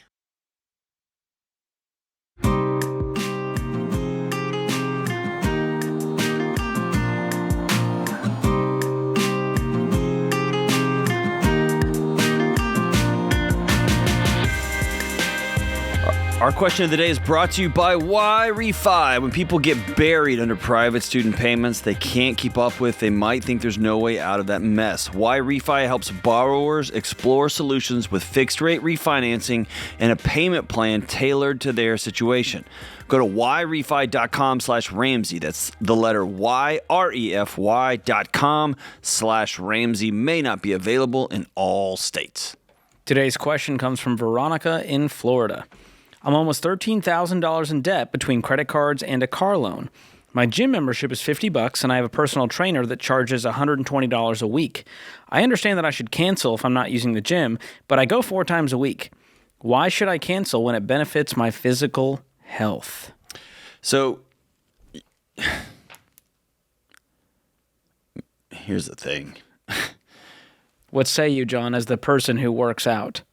I'm saying that 14 years ago, I got on Craigslist and got a few kettlebells and started in my garage. And I also had a gym membership at the time. And then a couple months later, I got a few dumbbells. And a couple months later, I bought a squat rack. And over the years, I've just continued adding. I still have a lot of the very first gear I got 10 years ago. And now I have a really nice, extensive home gym. It's awesome. And I have close personal friends that are very successful personal trainers, and it's awesome. And there's been seasons when I hire trainers for particular purposes, right? But this idea that I'm broke, I'm going to spend, it looks like about $680. Yeah, $550 probably a month, right? Okay. Well, $120 a week times 4 is what, $480? Mm-hmm. Plus the 50. Plus 50, there you go. Yeah, so $500 plus bucks a month. Plus all the supplements. Right. Plus so the many supplements. Right. Here's the thing, Veronica, you're broke. And you've given yourself a straw man here. I have to spend $500 a month or I can't be physically healthy. That's just nonsense. You can get online and you can go check out my buddies at Mind Pump, dude, and get one workout program that you do from home for 60 days, 90 days, 120 days while you get your financial mess cleaned up. A personal trainer is something you buy that I love and I actually believe in when you can afford it, and you can't afford it, you're broke. It's a luxury. It's a thing you get when you have specific goals and you can afford it. Same as buying a Lexus. You know what a Lexus is? An awesome car, a car that will last you till the end of time, and it's a luxury. It's expensive, and it should be because it's really nice. And so when you have the money and you can afford it, buy it, right? Like any number of things here. But this idea that I have to have this and I have to have this, I have to have this, or it's going to be detriment to my physical health, that's a choice you're making. And so, yes, as someone who cares about you and your physical health, I would tell you, pause the personal trainer, cancel your gym membership. If you can, some of these gym memberships, you're probably locked in this until 2040, but cancel your gym membership. You have to write a letter with a feather pen and have a carrier pigeon deliver it. No, you have to have an owl from Hogwarts deliver it. But signing up you can do with a text. Exactly, yeah. You just It's so insane. Make direct eye contact and you're signed up to get out of the contract. And then as soon as you can afford it and you budget for it, then get a great personal trainer. I'm all in on that. But you can't afford it right now. And Here's It's my over promise to you. $6,000 a year that could be going to crush this debt. And so Yes. you're going to have to make peace with, I'm going to pay interest a whole lot longer. I'm going to stay in debt longer, make these payments longer, and it's going to be harder to get out because we want the debt-free journey to be short. Yes. Like pain, but for as little amount of time as possible. And let's get on Facebook Marketplace and get a couple of dumbbells and a kettlebell, and let's work out in our garage. Do some YouTube workouts for that's right. 6 months and just Yeah. knock the debt out. And use this as your why. Like, here's why I want to get out of debt. Never again do I want to have to downgrade what I'm doing with my physical health. And it may happen. What happened to me is when we started paying off debt, I canceled a lot of stuff. I realized, oh man, the 15 minutes it takes me to drive to the gym and the 15 minutes it takes me to drive home to the gym, plus all the walking around and saying hi to everybody. I mean, that's half my workout, if not more, every morning. And so I built it out of my garage, and now I love being there. And now my kids work out with me. So there may be some benefits there, and I'm not running down gyms. I love them. I love personal trainers. Veronica, you can't afford it. And here's my promise to you. Debt over time will impact your emotional health and your physical health. It will bury you. So put a pin in it and get this financial mess cleared up, and then get on with Focus on your financial health right now. Ooh. Boom. Eric, you should be like a rapper or something. I think that's or a poet. off the table for me at this point. I absolutely, for the first time, I agree with you, George. Let's go out to Indianapolis and talk to Kathleen. What up, Kathleen? Thank you, Jesus. Thank you, Jesus. Thank you, Jesus. Oh, I'm John. I'm just kidding. What's up? Hi, Doctor. How are you? I could not be doing better. How are you? Blessed. Awesome. We have 2 debts left. Two. I'm so excited. How close are you? How much are these debts? Oh, well, one is the mortgage and the other one is my student loans. How much are the student loans? $90,000. Dang, Gina, those are expensive student loans. Yeah. What do you guys make a year? We bring home 75. Total household income? Yes. What was your degree in? Communications. What are you doing with it? Like, what's your current role? You better be communicating a lot. I was at one of the news stations for 13 years, and then I couldn't take it anymore, and I quit. And now I'm a blue-collar factory worker. Wow. Atta girl. All right, so how can we help? So I graduated 16 years ago. I have been hustling to pay off this student loan debt. It's not getting me anywhere. What was the original balance? 40. So it's grown by 50. Yeah. Well, I fell into default because I couldn't find a job for 3 years. Kathleen, you couldn't find a job for 3 years. Yeah, no, it was 2010 in recession. Okay. All right, we won't go back there. I don't want to get distracted. All right, so what's your question? Today? Am I really going to keep hustling to get it paid off? It's going to be forgiven in 4 years. By who? Is it? The forgiveness people? Yes. What program are you in that you think it's going to be forgiven in 4 years? Well, it's the one that Biden, so as long as it's not touched. Are you talking about PSLF, the Public Student Loan Forgiveness Program? Yes. You're a factory worker, sister. You don't. I mean, you're not in that program. Oh. Yeah, you have to enroll and make 120 consecutive payments and stay in the public sector. I did. And I made 120. And did you apply for it after your 120th? Yeah. What did they tell you? 4 more years. Why would it take 4 more years if you've made the amount of payments you needed? Because it's not 20 years. That's what they told me. I would be not taking the gamble on this because that loan's going to be $120,000 by then, and you're not going to get approved. That's my fear. Yes. I hope it's not true. It's already doubled on you. I don't want it to triple. And now you're left holding the bag, extra frustrated, extra hopeless. And you want to play a terrible, very unfun, yet fun for me game? Go back in time with me to 2016. No, let's go back to 2010. 2010. Could anyone on the planet have predicted we'd be living the world we're living right this second? Oh, no, absolutely not. No. Sci-fi writers are like, y'all are doing what? Right? And so you have way more faith in what's going to happen in 4 years than I do. That's at least a presidential election away. Mm-hmm. I would way more trust the woman in the mirror than I would hang on to anything I think the federal government's going to do in 4 years. Okay. You get what I'm saying? And I know what that's... should I do? Keep trying to pay it off? I would get both of your incomes up and start attacking those loans with a vengeance. I'd get crazy aggressive. Yeah, with a vengeance is the right words. All right. I hate to tell you that, but I don't trust that program to be there in 4 years. We are absolute joy killers. She started off so excited. I know. And left crawling. But it's the truth. That's all we can do.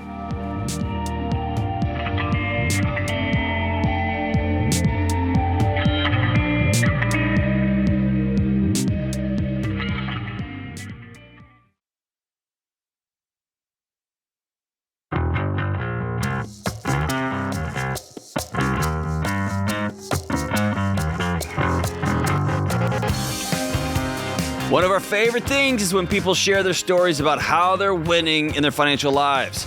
And we just got this awesome fan review for our Every Dollar budgeting app. It says, "Every dollar is excellent. It really helped me get my personal finances in order. Now that I'm married, my wife and I use it together out of our joint checking account. It really helps us maintain a common vision and a set of goals." Booyah. It's awesome to hear. Really good things happen when you're intentional with your money. Take control of your money. Change your family tree, and then live like no one else. Start Every Dollar for free today in the Apple Store or Google Play. Hey, let's roll back that last call real quick, George. I don't know how this works, and so I'm asking your wisdom here. If you took out $40,000 in loans and then in a federal student loan, and then it doubles over time, can you go back and try to settle that? Or is that the new balance, and that's going to be the way it is forever and ever, amen? No, you sign those dotted lines. You're in debt to the federal government. The interest is interest legally. And when you go in deferment or forbearance, I mean, the interest can still accrue. And so I talked to some people when we did the Borrowed Future podcast, and I talked to these people, and they had their loans for 20 years, and they're like, I don't understand. I only took out 40. They're telling me the balance is now 80. Did I get scammed? And I go, no, you just never learned how the interest works and what deferment really is. And so it's heartbreaking to see the numbers go up after you've even made your minimum payments. And the way it works is the interest is higher than your minimum payment, ergo the balance goes up instead of down.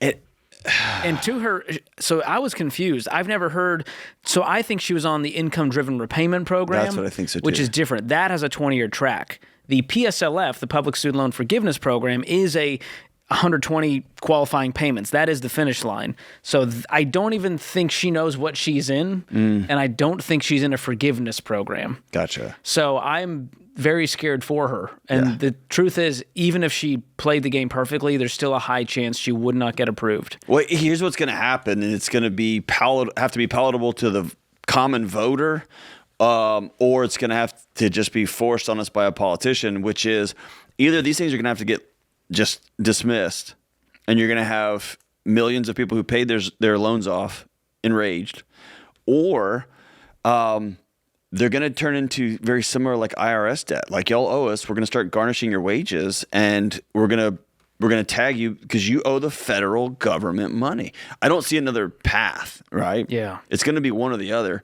And then with every administration, the rules will change. And it changes and it changes. Nope, we got rid of that. Every 4 years, it's just going to restart. And listen, if any politician tells you we're going to get these student loans are so evil, they're so bad, they're the worst things ever, they're so bad, we're going to dismiss them. They're only telling you the truth if they also say in that same sentence or in the next sentence, and next semester we're not going to make another loan because they're so bad for you. It's like saying, hey, the food you're eating is so poisonous, we're going to give you medicine, and then we're just going to sell it right to you tomorrow, right? And so if student loans are so bad, then come up with a long-term plan to stop. The government needs to not be involved. Yeah, stop making them. They're backing them. So the student loan company's like, great, if they don't pay, the government's going to pay, which is the taxpayer, by the way, because the government doesn't make any money.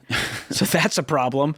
And then the private student loans, they can be even scummier. Right. They can do what they want. And so there's no good way to take out student loans. The best way is just to avoid student loan debt altogether. And if you have it, aggressively pay it off. Aggressively. No one's coming to save you. All right, let's go out to Des Moines, to Des Moines, Iowa, and talk to Claire. Hey, Claire, what's up? Hi, how are you? Good. What's up? So I'm considering two options. One, I can stay out here in Iowa. I've got a boyfriend here. He farms, and I can stay at my job, which pays me pretty well. Or I'm looking at returning to Texas and taking over the family business for a pretty significant pay raise. And it's really hard to decide which one's the right choice. I know that a W-2 employee does not have the same kind of long-term earning potential as a business owner. But they don't have the same long-term risk in some cases too, right? That is true. That is true. But take all that off the table for a second. I've just finished a 2-year project digging into answering the question, is being married still worth it? Is it still worth it in the modern era? And if so, how in the world are we supposed to do it? All right. And one of the data points that I found that surprised me the most was the net financial benefit to a good or great marriage over the long haul. It ROIs in a really extraordinary way because you got two people who can pick up the slack for each other. Sometimes you both are co-earners. Sometimes one person's able to carry the weight at home, another person's but it just has a net benefit over time. So, tell me about this knucklehead farmer boy that you're in love with. Is he awesome? He is pretty awesome. My dad wishes it hadn't been a farmer because he wouldn't be so landlocked, but he is pretty great. He owns his own business. He's also got a family operation that he's working with. Okay. And he understands if I leave, he'd understand why. Okay, so let me ask you a second question. Not one time did you say, I really am invested in this family business. I love this business. I want to be a part of it. You mentioned some money. Yeah, so I've never been involved in the family business on my side in Texas. It's accounting and finance, which is not what I currently work in, but it's also software. So that is sort of what I work in today. I am passionate about the mission. It does work with not-for-profits, but just like the farmer boyfriend, agriculture has been what I've been chasing since I was 18 years old. Okay. So is that your love, your passion? You're like, I don't want to leave agriculture, or do you find to leave that life, potentially end this relationship to make some great money and work in the family business? Yeah, I'm not sure. I think stability is the most important thing to me. And I certainly want to do my family proud. And if this legacy is something that they want to pass on, this would actually be a second generation family business, then you don't want to let those people down, right? Well, but that's a lot of pressure now. Yeah, but you're in the driver's seat of your life. How old are you? In theory, yes, I should be. I'm 26. Okay. At some point, there's going to come a day when your dad won't be driving the car that is your life. And you get to decide when that is. That is really fair. Right? And if that means I'm going to give up a passion I've had since I was 18, I'm going to give up a really stable relationship with a really great guy who's also a part of a legacy family business, and I'm going to go literally opposite. I'm going to go halfway across the United States to do so. Then so be it. But go because you want to go. And you work in software. You work in technology. Ask yourself, what is the words I'm hearing the most on the AI disruption is in finance. Yeah, absolutely. And we are trying to, the family business in Texas is trying to account for that and be ahead of it a little bit. Account. I see what you did there. That was a good joke. Okay, so I guess I can't help you, George. I don't know if you can't. Well, I'm just wondering, does this have to happen now? What's the urgency? So I have been given a deadline of about a month. And if you don't take it, who does? They will hire somebody to do the job in Texas. Okay. Are you okay with that? After this call, I think I might be. I'm just like, I don't want you to feel this pressure like you're the savior of this whole thing. And if you don't take it, the family name is sullied. It just feels like we're creating too much drama around it when the truth is they're willing to go hire a stranger off the street to do this. You've never been involved in it. You've never raised your hand and said, I want to go work in this business. And so if it's just for a pay raise, I think you're going to do astoundingly well in the current career field you're in if you just keep going. And let's flip this other side of this. When Dave started talking to his kids about taking over ownership of Ramsey and working here, he didn't make them. In fact, they had to go through the paces to say, no, I really want this. Daniel, who's our current president, he got to start as a teenager painting stairwells and working in shipping and had to work his way up through sales. Right? He had to prove to Dave, I want to take this thing on. Not, you better do it or I'm going to go hire somebody else to do it. You get what I'm saying? Yeah, absolutely. I think that's a really good point, and that is how I see my boyfriend's family's business operate. Okay, so you've got to own the final decision here. So I don't want you to be like, well, these two random B-level podcasters told us I should. I want you to own this and make a firm decision. But I want you to imagine yourself in the driver's seat of the car that is your life. Where do you want to go? Plus, this feels like a Hallmark movie, and I want to see the happy ending here. I do too. Marry the farmer. That's all I'm saying. Marry the farmer. Marry the farmer.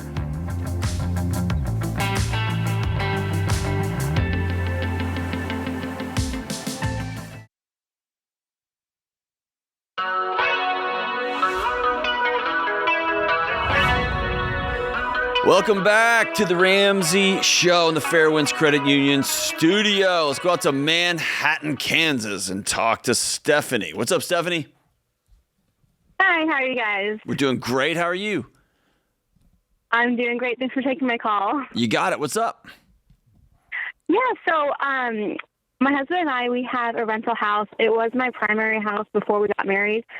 And so we're just kind of at a crossroad. We don't know if we want to sell it and kind of cash it out because the equity in it is quite a bit and move on with our lives, or if we want to hold on to it, pay off debt in a couple years, and then have this asset. Do you like being landlords?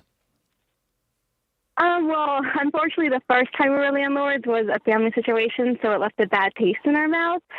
But we definitely learned what not to do, if that makes sense. Okay, but that was a great way to evade my question. Do you like being a landlord? Yes or no? Yes or no? Yes or no? I'm a no. Okay, cool. I Just let that be. Just let that be. It's okay. What is it worth? So it is worth between $150 to $200, and I owe about $12,000 on it. Oh, nice. It's almost paid off. That's fantastic. Yes. Okay, so let's flip the script here. If you didn't own this thing, you have your life you have now, would you sink the money to go buy this thing as a rental property? No. So why are we hanging on to it? Because it was your house before you got married? Yeah, it was my baby, and I had a house fire in it, so I kind of built it up from bottom up, kind of, and definitely attached to it, but also I got an advice where it's like, oh, no, don't sell. I'm like, we're ready to sell it, and now we're like, wait, is that stupid? Is it worth $100,000 more next year? So, yeah, we're just really, not sure what to do. We do want to move on with our life. We're going through infertility, and this would kind of help us go through that process a lot more smoother. Yeah, that's a pretty big why. Yeah. It's a great why to have to get out of debt and get some financial footing. How much debt do you guys have? Including that house and our current house, we're about $64,000. But no consumer debt? It's just mortgages? We do have about $6,000 in credit card. That's me, and then $8,000 in a car. Okay, so we have really $14,000 in consumer debt, and the rest is mortgages? Yes. What's the household income? He brings about $4,500 a month, and I was full-time. I cut back to super part-time when I realized we're going through infertility. So I bring about $800 a month. Okay, so total currently is $5,300 a month? About that, yeah. Oh, how much margin do you have at the end of each month? How much is left over that you can use to tackle debt? We've just this year, we've really buckled on the budget, and we realized we could have between 1 month we had $1,000, and then last month we had $200 because some stuff came up. Okay. So at this rate, best case scenario, it would still take you over a year just to get rid of the consumer debt, the $14,000. Mm-hmm. Mm-hmm. That's a long time while you're trying to also deal with the infertility, right?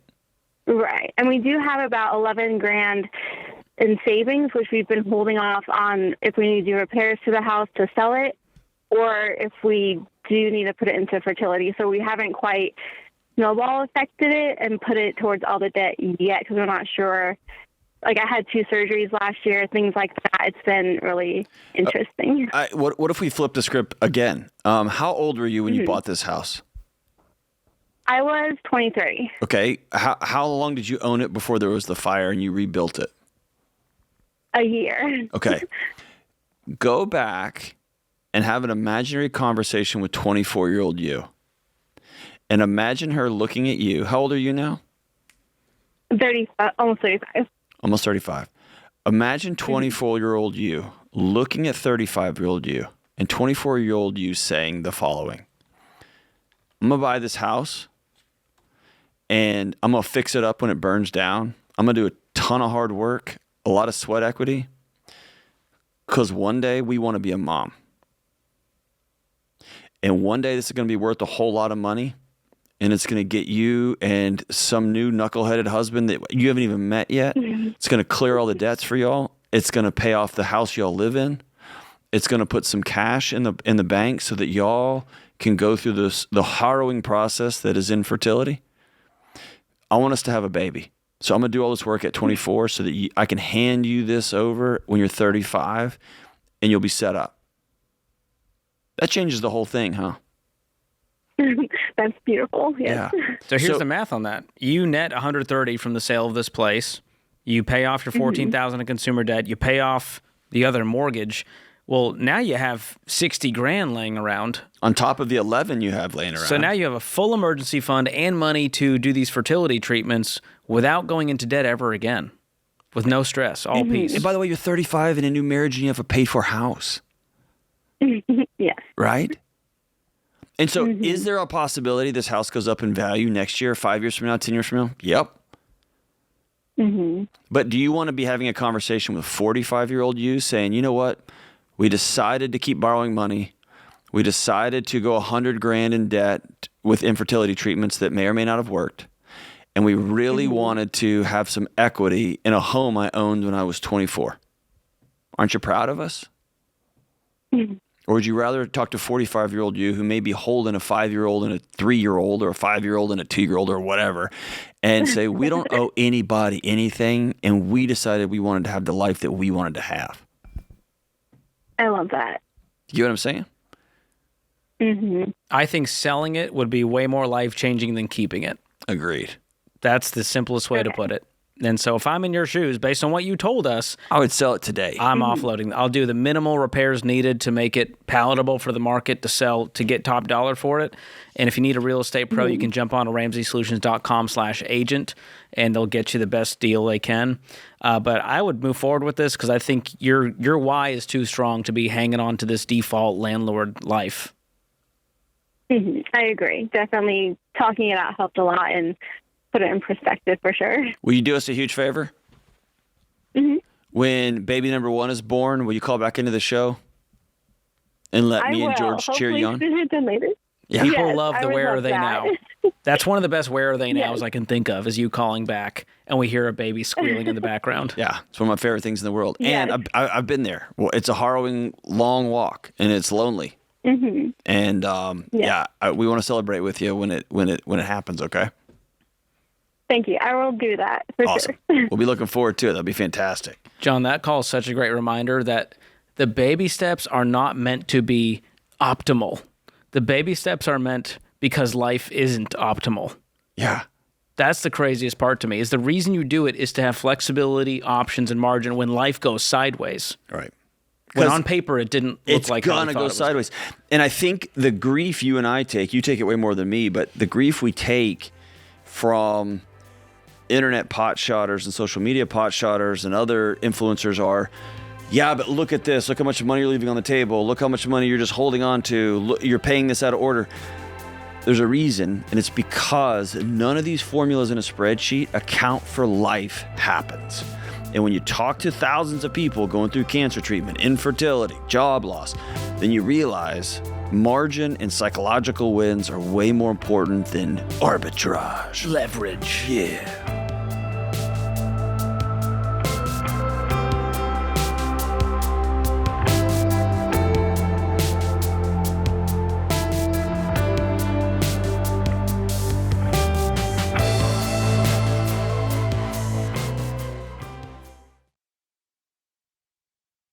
Hey guys, Dave Ramsey here. Every day on this show, we help people work through real money problems and figure out what to do next. Now, you can get that same kind of help anytime with Ask Ramsey. Ask your money question and get answers built on Ramsey principles we use on the show. Whether you're making a decision or just want something explained, Ask Ramsey is here to help. It's fast, simple, and free to use. Go to RamseySolutions.com and try Ask Ramsey today. That's RamseySolutions.com.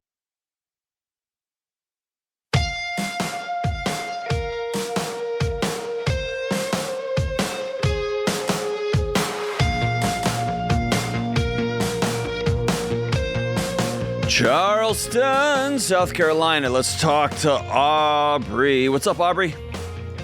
Hi, how's it going? Excellent. How are you, brother? Doing good. It's weird. I can't believe I'm talking to you guys, listening to you guys for a long time. We were just talking. We can't believe we're talking to you, man. That's awesome. What's up? Very cool. Yeah, well, my son, Henley, he's 11 years old, and he opened up a Pokémon pack the other day. It's impossible to get him, but his grandmother bought him a Pokémon pack, and he happened to get a very valuable card in the pack. Let's go, Grandma. How valuable? It was about $1,000. Well, it was probably about $1,400, but we sold it to a local card shop, so we got about $1,000. Wow. $1,000? Yeah. What kind of card was it? Inquiring minds want to know. It was the Mega Gengar EX, the most current release. That's like the chase card that everybody's after. George has that tattooed on his lower back. Actually, oh, that's the card. Yeah, right above the Aztec sun he has. He got that it. one tattooed there. How old is your son?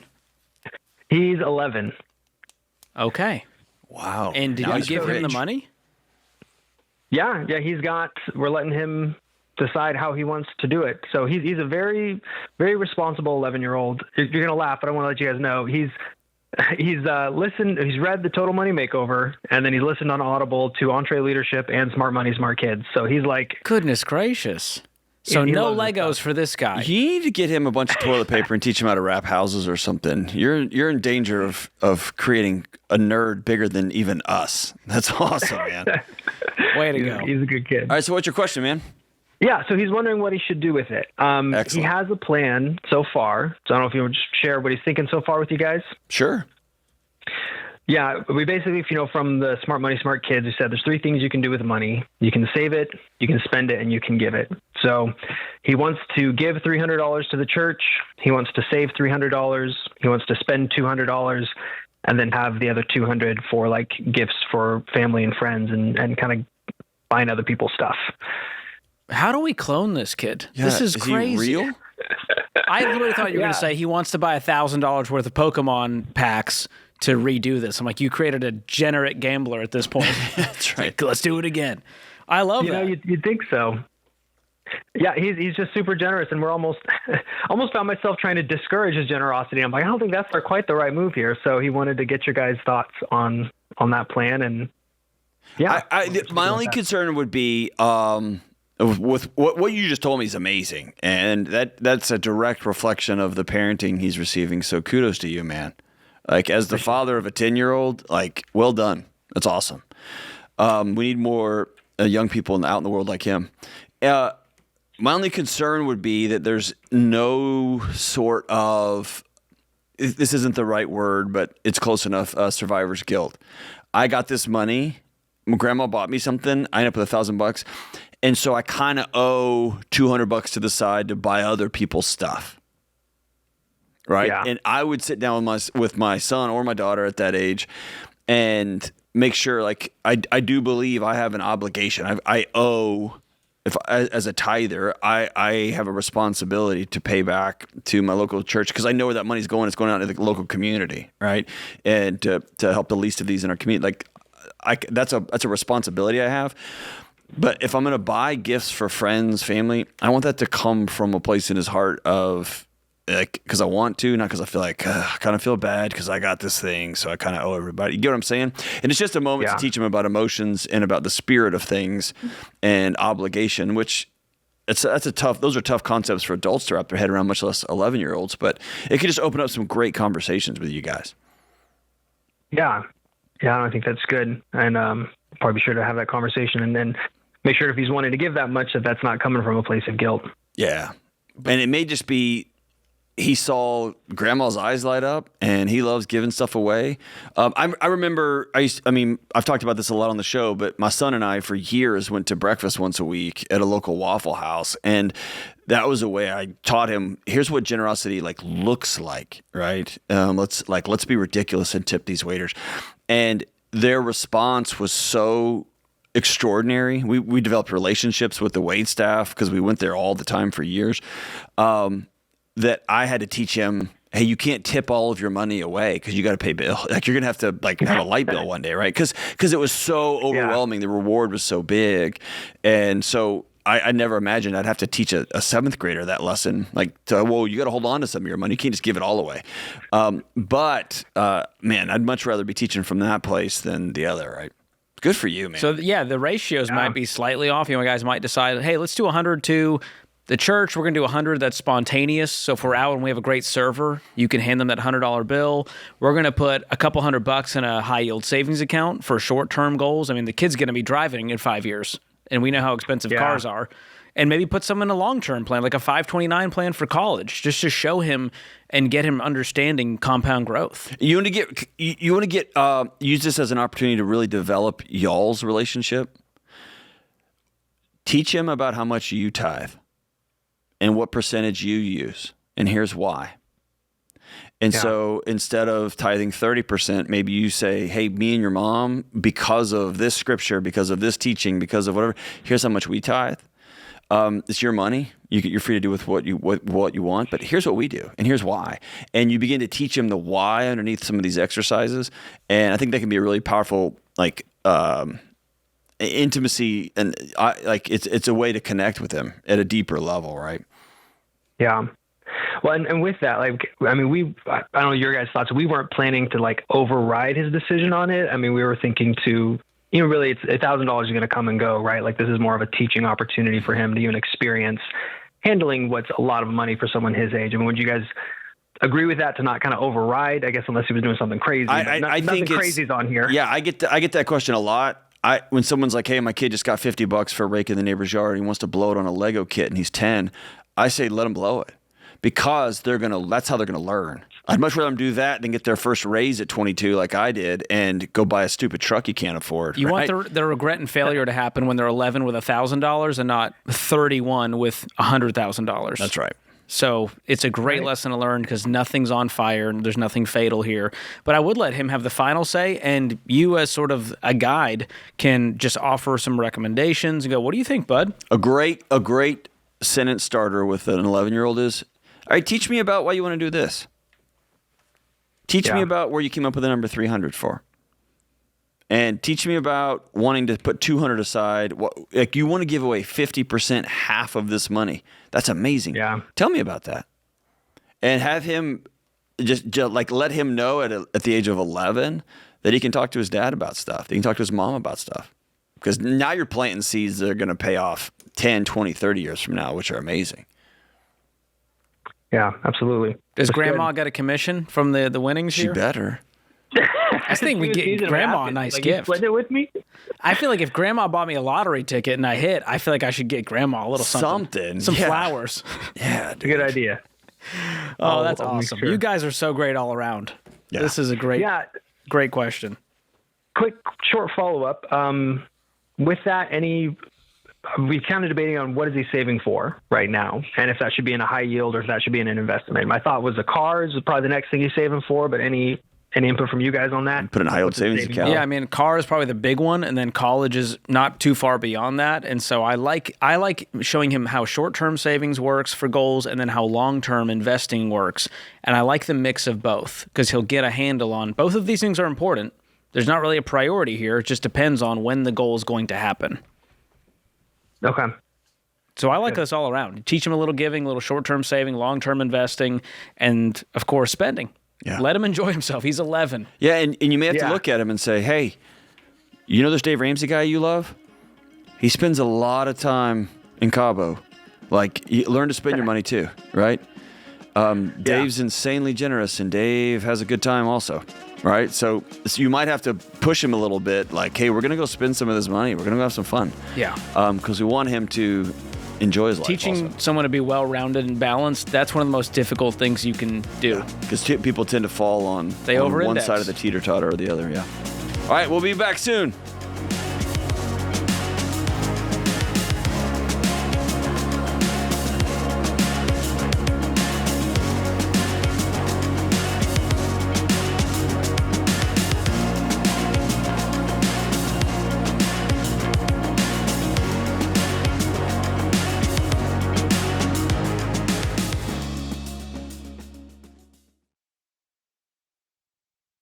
Hey guys, George Kamel here. You ever feel like you make good money and still have nothing to show for it? You run into Target for one thing and somehow walk out $87 later with toothpaste and emotional support candles?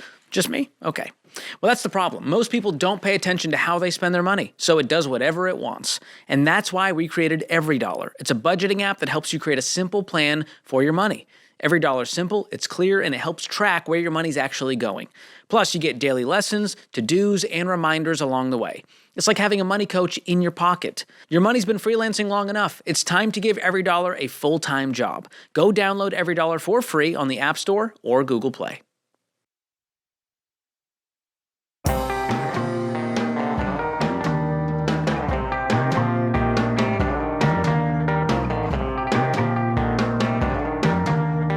Ask Ramsey is our free AI tool. It's built and trained on proven Ramsey principles. Today we're going to break down the most asked questions from this past week on Ask Ramsey. Yeah, we got some questions around budgeting, how to pay off debt, building wealth, but the number one question was around retirement. And this is the age-old question: how can I determine if I have enough savings to retire? Ooh, age-old. I see what you did there. Age-old. See, you like that? That's retirement.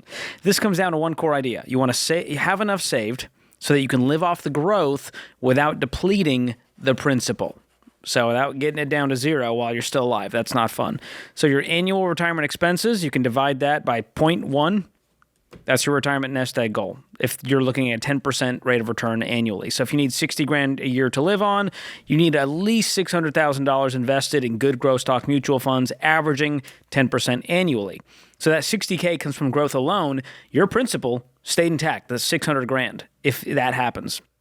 So to get your number, ask yourself, where do you want to live in retirement? What does your ideal lifestyle look like? Will you have any other income streams like pensions, Social Security, part-time work?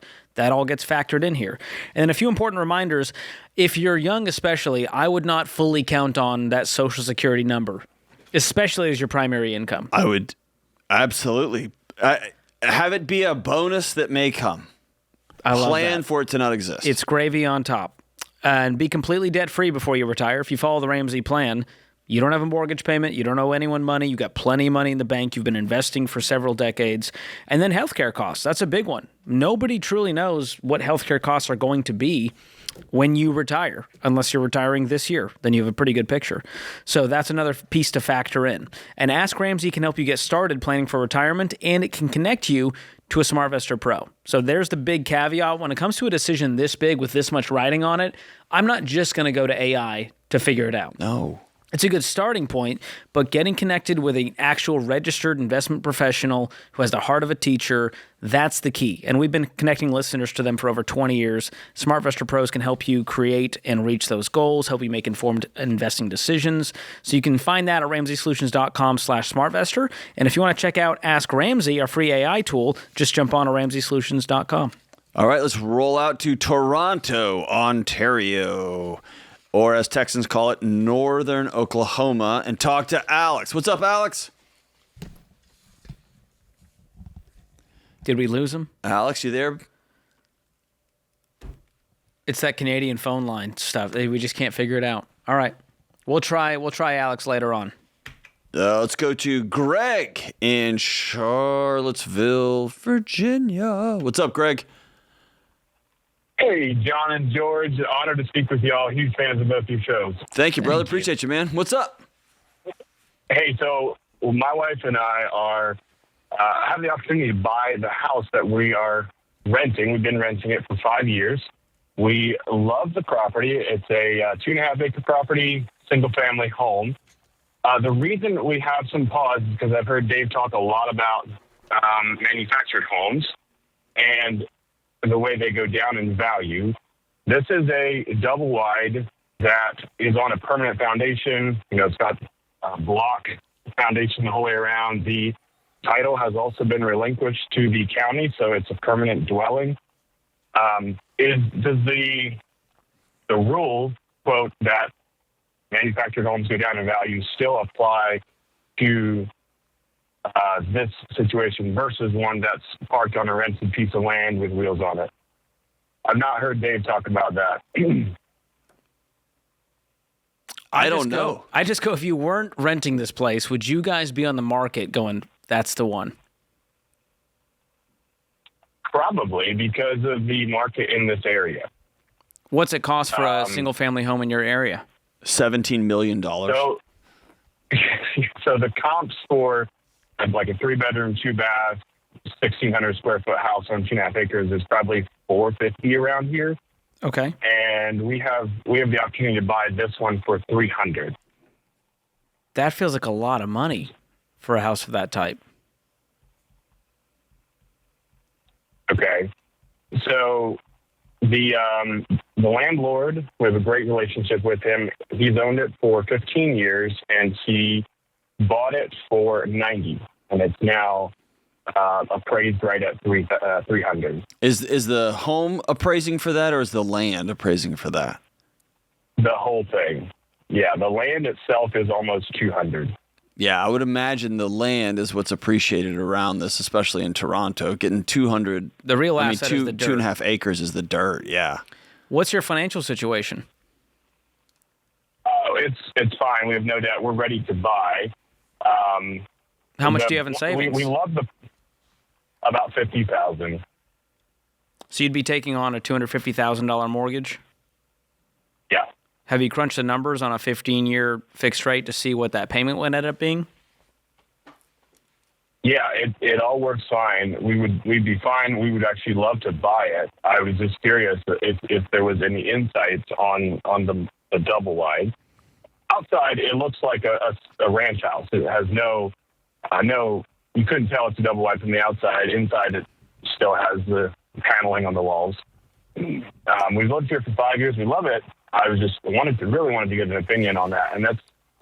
I mean, obviously it's appreciated, but I think that's because of the dirt, not because of the house. So I don't want you to be misled thinking that, well, this house is going to be worth $500,000. It may one day, but that's going to be largely due to the dirt, and that house will be scrapped, and they'll put something else on there. Yeah, given the way how they've surrendered the title, et cetera, I can't give you an answer. I don't know. We'd be lying if we were like, it absolutely will do this or this. I would just personally, if you're not ready to buy a traditional single-family home, then I would just pause and keep renting and wait to get that $400,000 house a year or two from now. Or at the very, very least, brother, I know you've lived there for 5 years. I would still go through the entire rigmarole and get a full home inspection on it and talk to an inspector. Even though you've lived there and said, no, we know everything about this house. We've lived there for 5 years. I'd want someone to come through. That'd be worth the money for me to make sure I knew what I was getting into and what it's worth. And you may want to check with a mortgage professional in your area and check and see if there's lending law differences on mobile homes versus traditional homes. I just don't have enough. I don't know enough. Dave might know that off the top of his head. I talked with Churchill, and we've started the process. Okay. And I trust them. I mean, I've trusted them multiple times, and so. What do you guys make? About 80. Okay, I'm just trying to think. How long would it take you guys to save up another $50,000 or 70 grand? Would that be 2-3 years? At least, because right now we've been married for the 5 years that we've lived here, and we've saved the 50 in 5, but we've been only paying $1,000 in rent. If we move out, which the landlord has said we're either moving out or we're buying, anything else in the area is $1,800 to $2,500 in rent. We're renting from my employer, actually, so we've been getting a great deal with that. So if we move out, that's kind of one of the other motivations for just buying it, because of what rent is going to be if we if we just move out. Yeah, but rent is temporary, and this home is a long-term decision. So that's the piece I'm thinking through is 10 years from now, are you going to be really glad you bought this thing?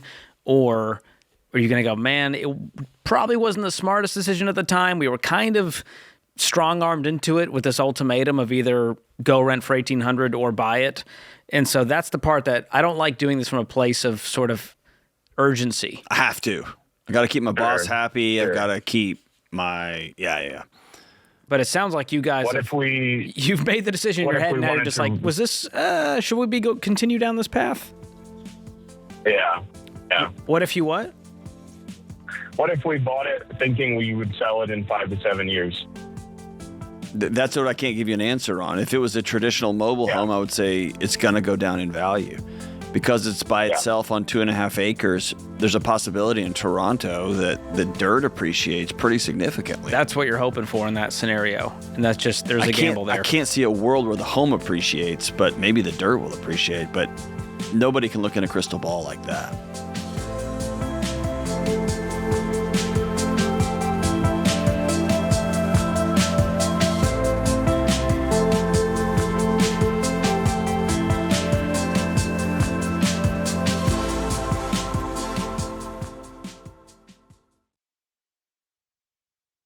All right, let's cut to the chase. It's easy to get discouraged about crazy house prices and interest rates. But when you have the right real estate agent to help you buy and sell the right way, you'll have confidence to make smart decisions. Ramsey trusted agents aren't just experts who guide you through buying or selling. They're people you can trust to have your back from the first call to closing day. Find a Ramsey trusted agent near you at RamseySolutions.com/agent. That's RamseySolutions.com/agent.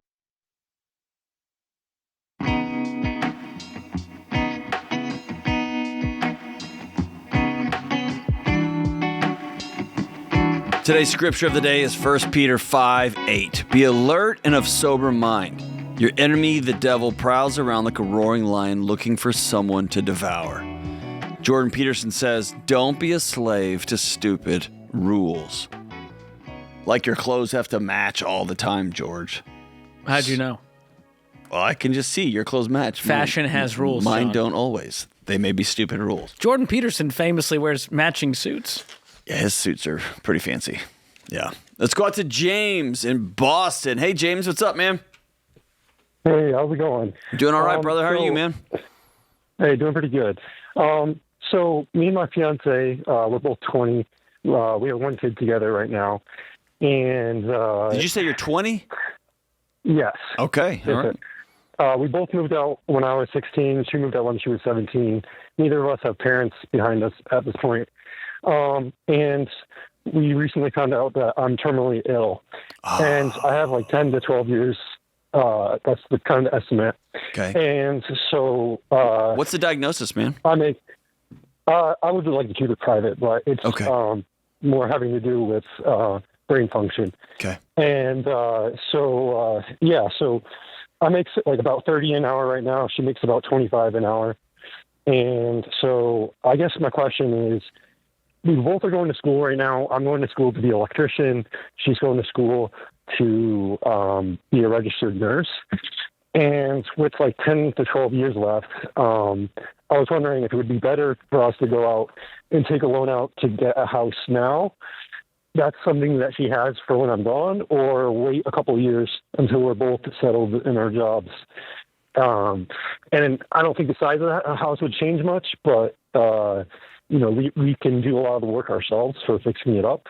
But, I guess that would be my question. So first off, man, you're pretty sober-minded for a 20-year-old with a young child and a fiance. And it's like to just tell you, man, I hate that you're in this position. I hate it for you, man. Yeah, me too. Yeah, well, yeah, especially. How long have you been wrestling with this diagnosis? For the past year now. Okay. About a year now, yeah. So it's set in. This is happening, right? Yeah. Okay. Yeah, no, definitely. This isn't going to be any help at all, but can I just say this? I have close friends who work in pretty advanced medicine right now, especially with this influx of wild new technology. And for whatever it's worth, it may be worth keeping a light on. The story I'm being told, there's going to be some earth-shattering transformations in health technology over the next 5 to 6 years, and I'll be praying for you, man. And I hope that some of these discoveries and some of these new interventions may be able to support you and change your life, man. Yeah, no, definitely. I mean, I try and live my life like there's going to be a cure, and try and live each day to its fullest. That's all you can do. Love it. The last thing on earth I would do is sign up for chain myself to any sort of payment that I'm going to have to make. Because with a 10 to 12 year window, I'm sure they told you that might be 6 years too. Might be 5 years also. Right? No, it's at least 10 years, but yeah. Okay. No more than 15, but at least 10 years. I wouldn't recommend that. I love the idea of your wife going to get or your fiance about to be your wife. I love the idea of her getting a certification like this. It's going to give her a career after you've passed. You entering into being an electrician right now, I mean, that's a 7-year process, isn't it, before you're fully licensed? Yeah, I have some scholarships to get some money off of that, and also do a kind of fast-paced course. How quickly could you get out into the field? I think 4 years, but I have a friend that's going to be able to help me get. He has an electrical company, and he's going to help me get in there early and do work for him. So here's what I want you to keep in mind.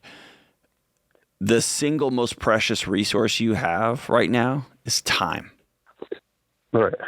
And so if I'm looking at a 3-year-old who's about to be a 4-year-old, and I'm looking at 1 to 2 to 3 more years of having to work 5 million hours a week to try to get my journeyman's license to do this, and I'm making $30 an hour right now in my current job, and my wife's about to be a registered nurse, and maybe we could invest in her so that she can go get her nurse practitioner degree, or she can get her bachelor's in nursing. Like, that would be where I begin to look at what's the best thing I can do to provide. Is it also going to school just because I have some scholarship opportunities, or am I going to be the greatest foundation and anchor so that she can go build an amazing life? So in the event I'm not here, she is so set up to go do whatever she wants to do.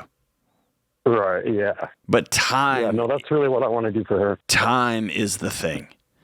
And so if time means you're going to be at home and you're going to be an anchored presence, you're making $30 an hour, which is a great hourly wage, man. You're not going to, you're not going to go buy a 17,000 square foot house with $30 an hour, but man, that's a good wage, especially if you can support her. She can go get a nursing degree debt free. You can spend precious time with this baby that's coming. That's where my head goes. George, what do you think? Yeah. Do you guys have any debt currently? No debt.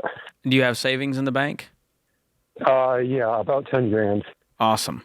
Well, I definitely would not go out and buy a house right now. It's not going to give you the stability you think, because that payment's going to stay that payment. And if something were to happen to you, well, now she's on the hook for that payment. Otherwise, she needs to sell this house. And so I would wait until you guys are financially ready to buy this house, as if you didn't have this diagnosis, and just save up a strong down payment. I mean, I'm from the Boston area. I don't think you can get a house at 20 within a 30-mile radius of the city. Okay, so I don't live in Boston, but it's in a rural area. So it's what is a house going to cost? You can get some for $225 to $300 range. Okay, so that's still, and even making $100K with rates right now, you might still be looking at almost a 6-figure down payment to do this the right way, where it's 25% of your monthly take-home pay, and then I would work to pay this thing off the next 10 to 15 years. Right. And so putting a huge down payment, buying a reasonable home, that's going to help you knock out the mortgage fast. That's the best thing you can do for her, is leave her with no mortgage payment, no debt, a bunch of money in the bank. And in the meantime, invest for the future. Invest for that child, for college in a 529 plan, invest in your own retirement that she will then inherit one day, and so that you leave her in the best position possible to where she's not scrambling. So what if in a couple of years she's going to be a registered nurse and she's making close to $50 an hour?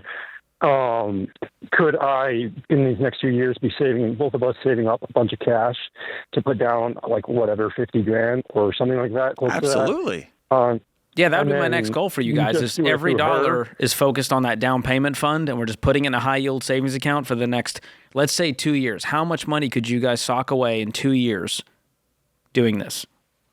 That's hard to say. I would say 25, or maybe 30. I would say 30 would be. So 15 grand a year, a little over $1,000 a month is what you guys could do right now? Yeah, probably. And also cash flow her nursing school? Yeah. Yeah, I mean, that's the plan. And if it takes another year or two after that to get the down payment, once her income's up, then I would do that. Because you're probably going to need at least 50, 60, 70 down on a $230,000 home in order to keep it at that 25% of take-home pay. So that's the math equation you're trying to solve for here. And so the baby steps still apply. The math is the math. I would have a will in place. I'm assuming you don't have term life insurance at the time of the diagnosis. I don't. Okay. And I'll tell you this, having sat with... I have a question. Yeah, I have a question about that. Go real fast. I got tested without my legal name. Can I still get life insurance? I doubt it with the diagnosis. They're going to look up every single medical record you've ever had, regardless. There would be no medical record. Well, I mean, but you're going to have to. I mean, you're going to have to perjure yourself. You'd have to lie. It would be fraud at that point. So they're going to ask you if you have any diagnosis, whatever. You can still contact them and see what your options are. There might be like a guaranteed issue policy. It's expensive. It helps cover like part of the mortgage, but it's not going to be what you usually could get. We'll be thinking about you, Brother James. Thanks for the call, my man. Remember, there's ultimately only one way to financial peace, and that's to walk daily with the Prince of Peace, Christ Jesus.